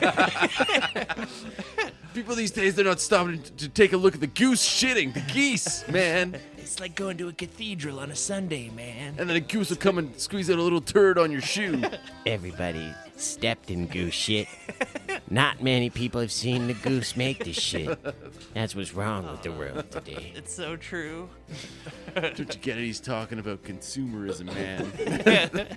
So, yeah, Christian Slater and Chris Penn show back up, and they're like, "This guy's gone. Somebody better call the meat wagon." They're all flippant about it. Yeah, they're the stage hands, the blue collar gruff worker types. You know, Yeah, People somebody's get got to stabbed with guitar necks every day in that business. It's pretty... they seen it. Somebody's got to follow Luke Wilson around and clean up that trail of bodies that he leaves everywhere. Wow, my shoulder. I threw on my shoulder, so I gotta hire someone else to do it. Wow. And so the gendarme or whoever, like the cops come and they're like, "Well, this guy's dead. Who did it?" And Jessica Lange, Yeah. Luke Wilson slips out the back door. Jack Fate's like, "I got you." He leaves, and Jessica Lange drops the hammer on Jack Fate. This is his ultimate Christ allegory moment where he's being a martyr for the cause, I guess. Yeah, she just fingered him for no reason for the Yeah. murder. That's crazy. Nobody says a fucking word. He's just arrested. And he's fine with it. Like anything else that happens to him throughout this entire movie, he just lets it happen to him. Has no reaction, just kind of goes through the motions. And he ends up where he started. He starts in the prison, getting out of the prison at the beginning of the movie, and now he's back to the slammer for his radical non-actions. Yeah. He has some voiceover. For everything you do in life, sweetheart, there's a price. You pay it up front in the beginning, or you pay it at the back end. And he's like, truth and beauty are in the eye of the beholder. I stopped trying to figure everything out a long time ago. And he's just kind of grinning as he rides in a back of a cop car. It's going back to the hole, back to the Turkish prison. Yeah, he's going back until they need another benefit concert or something. So deep. Yeah, this movie's so Truth. deep that it's meaningless for me. I don't know. Yeah. Really answered all the questions of existence. It casts a very wide net. I don't know if it catches anything. Yeah, I don't think I get it on the level that like a really big Bob Dylan fan like Luke understands it. But like I get what it's going for. But to me, this movie is pretty unintelligible. Yeah, it's a failure on pretty much every level. I agree. Yeah, it definitely feels like what it is, like a Bob Dylan's shoebox of ideas that they tried to cobble together into a movie. And there is some poignancy to some of the weird random lines. And That stuff. sounds like a failed children's program from the 80s or something. Welcome to everybody to Bob Dylan's shoebox of ideas. It's Bob Dylan's tickle trunk, like Mr. Dress Up. Here's my shoebox of ideas. Hey, kids, now I'm wearing a cowboy hat. What do you think of that? Pretty Singing neat. Western style. Now I'm a devout Christian. I'm doing Christian music. New Morning, it's a good album. I know what kids like.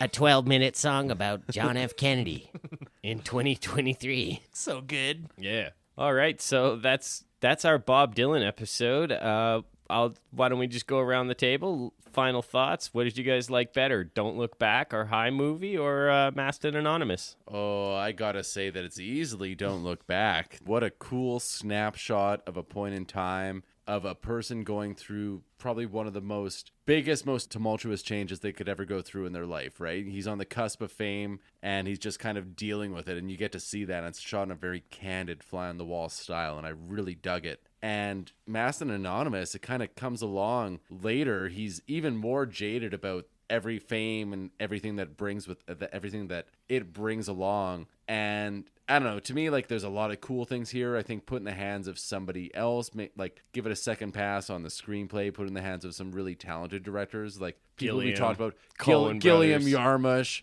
Yarmush, Coen brothers. Like any one of them could have made a much more better and interesting movie than this. But like, that being said, I didn't hate Masked and Anonymous. It dragged on. The music is kind of what kept me coming back. The music is solid throughout, but if you haven't seen Don't Look Back, check that out. That movie's awesome. Yeah, I actually did find these two movies to be a pretty good pairing because Masked and Anonymous is sort of addressing some of the stuff you see in Don't Look Back, like just random media observations and things like that, people's reactions to Bob Dylan. Masked and Anonymous does address a lot of that stuff, but at the end of the day, it definitely is a vanity project, and it has vanity project energy, a little maybe higher quality than most. It's always fascinating to see like an artistic person just doing a full flight of fancy and just like throwing their id against the screen in some way and just like letting their ideas stick kind of thing. So there is that kind of weird, interesting element to it, but it doesn't quite cobble together well. Like the dialogue often doesn't make sense. It doesn't, like, a person will be reacting to something with a line of dialogue that doesn't follow the situation that's playing out in front of them, stuff like that. It's a patchwork quilt that left me cold because the stitches are a little loose. Yeah. A lot of non sequiturs. But it's easy for me to like see how they could have made it better too, where it's like they could have gone even just fully weirder with it and not tried to do like a narrative and just gone like full stream of consciousness weird with it, and that might have worked a little better. Or they could have gone like more music video with it and just like made it a string of music videos strung together kind of thing, and that would have worked really well because the music does work well in it, but it just doesn't quite work. You got to give it to Don't Look Back because that's actually just a great cinema verite look behind the scenes at a important artist in one of the most important periods of their career. So yeah, Don't Look Back. That's my vote. Hell yeah. Well, I'm glad you guys like Don't Look Back. Mm-hmm. Glad I can show you that. If you haven't seen it already, I don't think you had, Mitch. No. Yeah, because that's a favorite of mine. I had And- that DVD since I was in high school. I want to check out some of the other stuff too that you were talking about. Like I want to watch the Scorsese thingamajig, and I want to watch the what's it called with the Kate Blanchett. I'm not there. You're not there? Oh, I'm not there. With the The Kate Blanchett. Hey. The Bob Dylan doing the Kate Blanchett.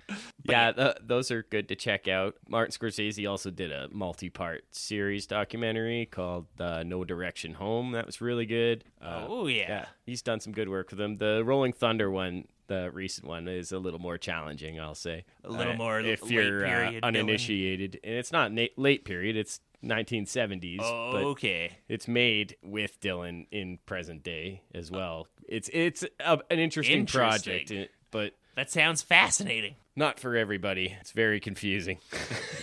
Kind of like Masked and Anonymous, which I was really hoping I would like a little bit better than I did. I thought that maybe there was a little bit of a gem to unearthed there. I saw half this movie maybe on HBO many years ago, and I didn't really dig it or get what it was doing at that time. And I'm like, well, I'm older, wiser now. Maybe I'll like it better now. Not really. It's a failure, but it's not an evil movie. It's not a movie I have hatred for or anger about.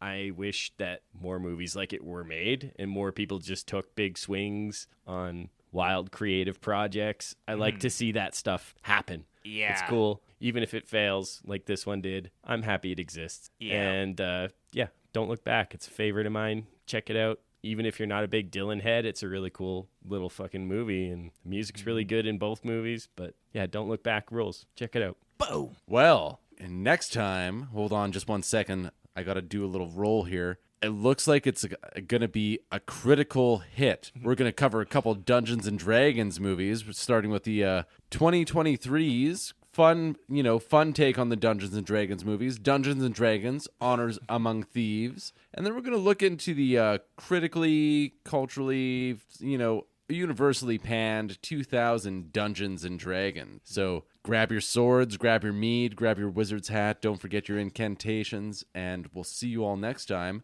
Yeah, If we're this pandering to our audience now. Yeah. Oh, yeah.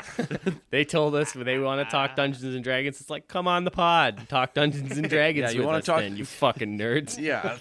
Universal appeal. Yeah, this has been the High and Low Podcast. If this is something you like or you think somebody else would like, just rate, review, subscribe, share it to any other low lives in your lives. Until next time, where we're getting extra geeky with Dungeons and Dragons, I'm Vaughn. I'm Mitchell. I'm Gandalf. Smell you Just later. kidding, I'm Luke. The famous Dungeons and Dragons character. Time passed and now it seems everybody's having those dreams. Everybody sees herself walking around with nobody else. Well, half the people can be all right part of the time. All of the people can be part right some of the time. Some of the people can be half right all of the time. But all of the people can't be all right all of the time. Robert Frost said that. I'll let you be in my dream if I can be in your dream. I said that.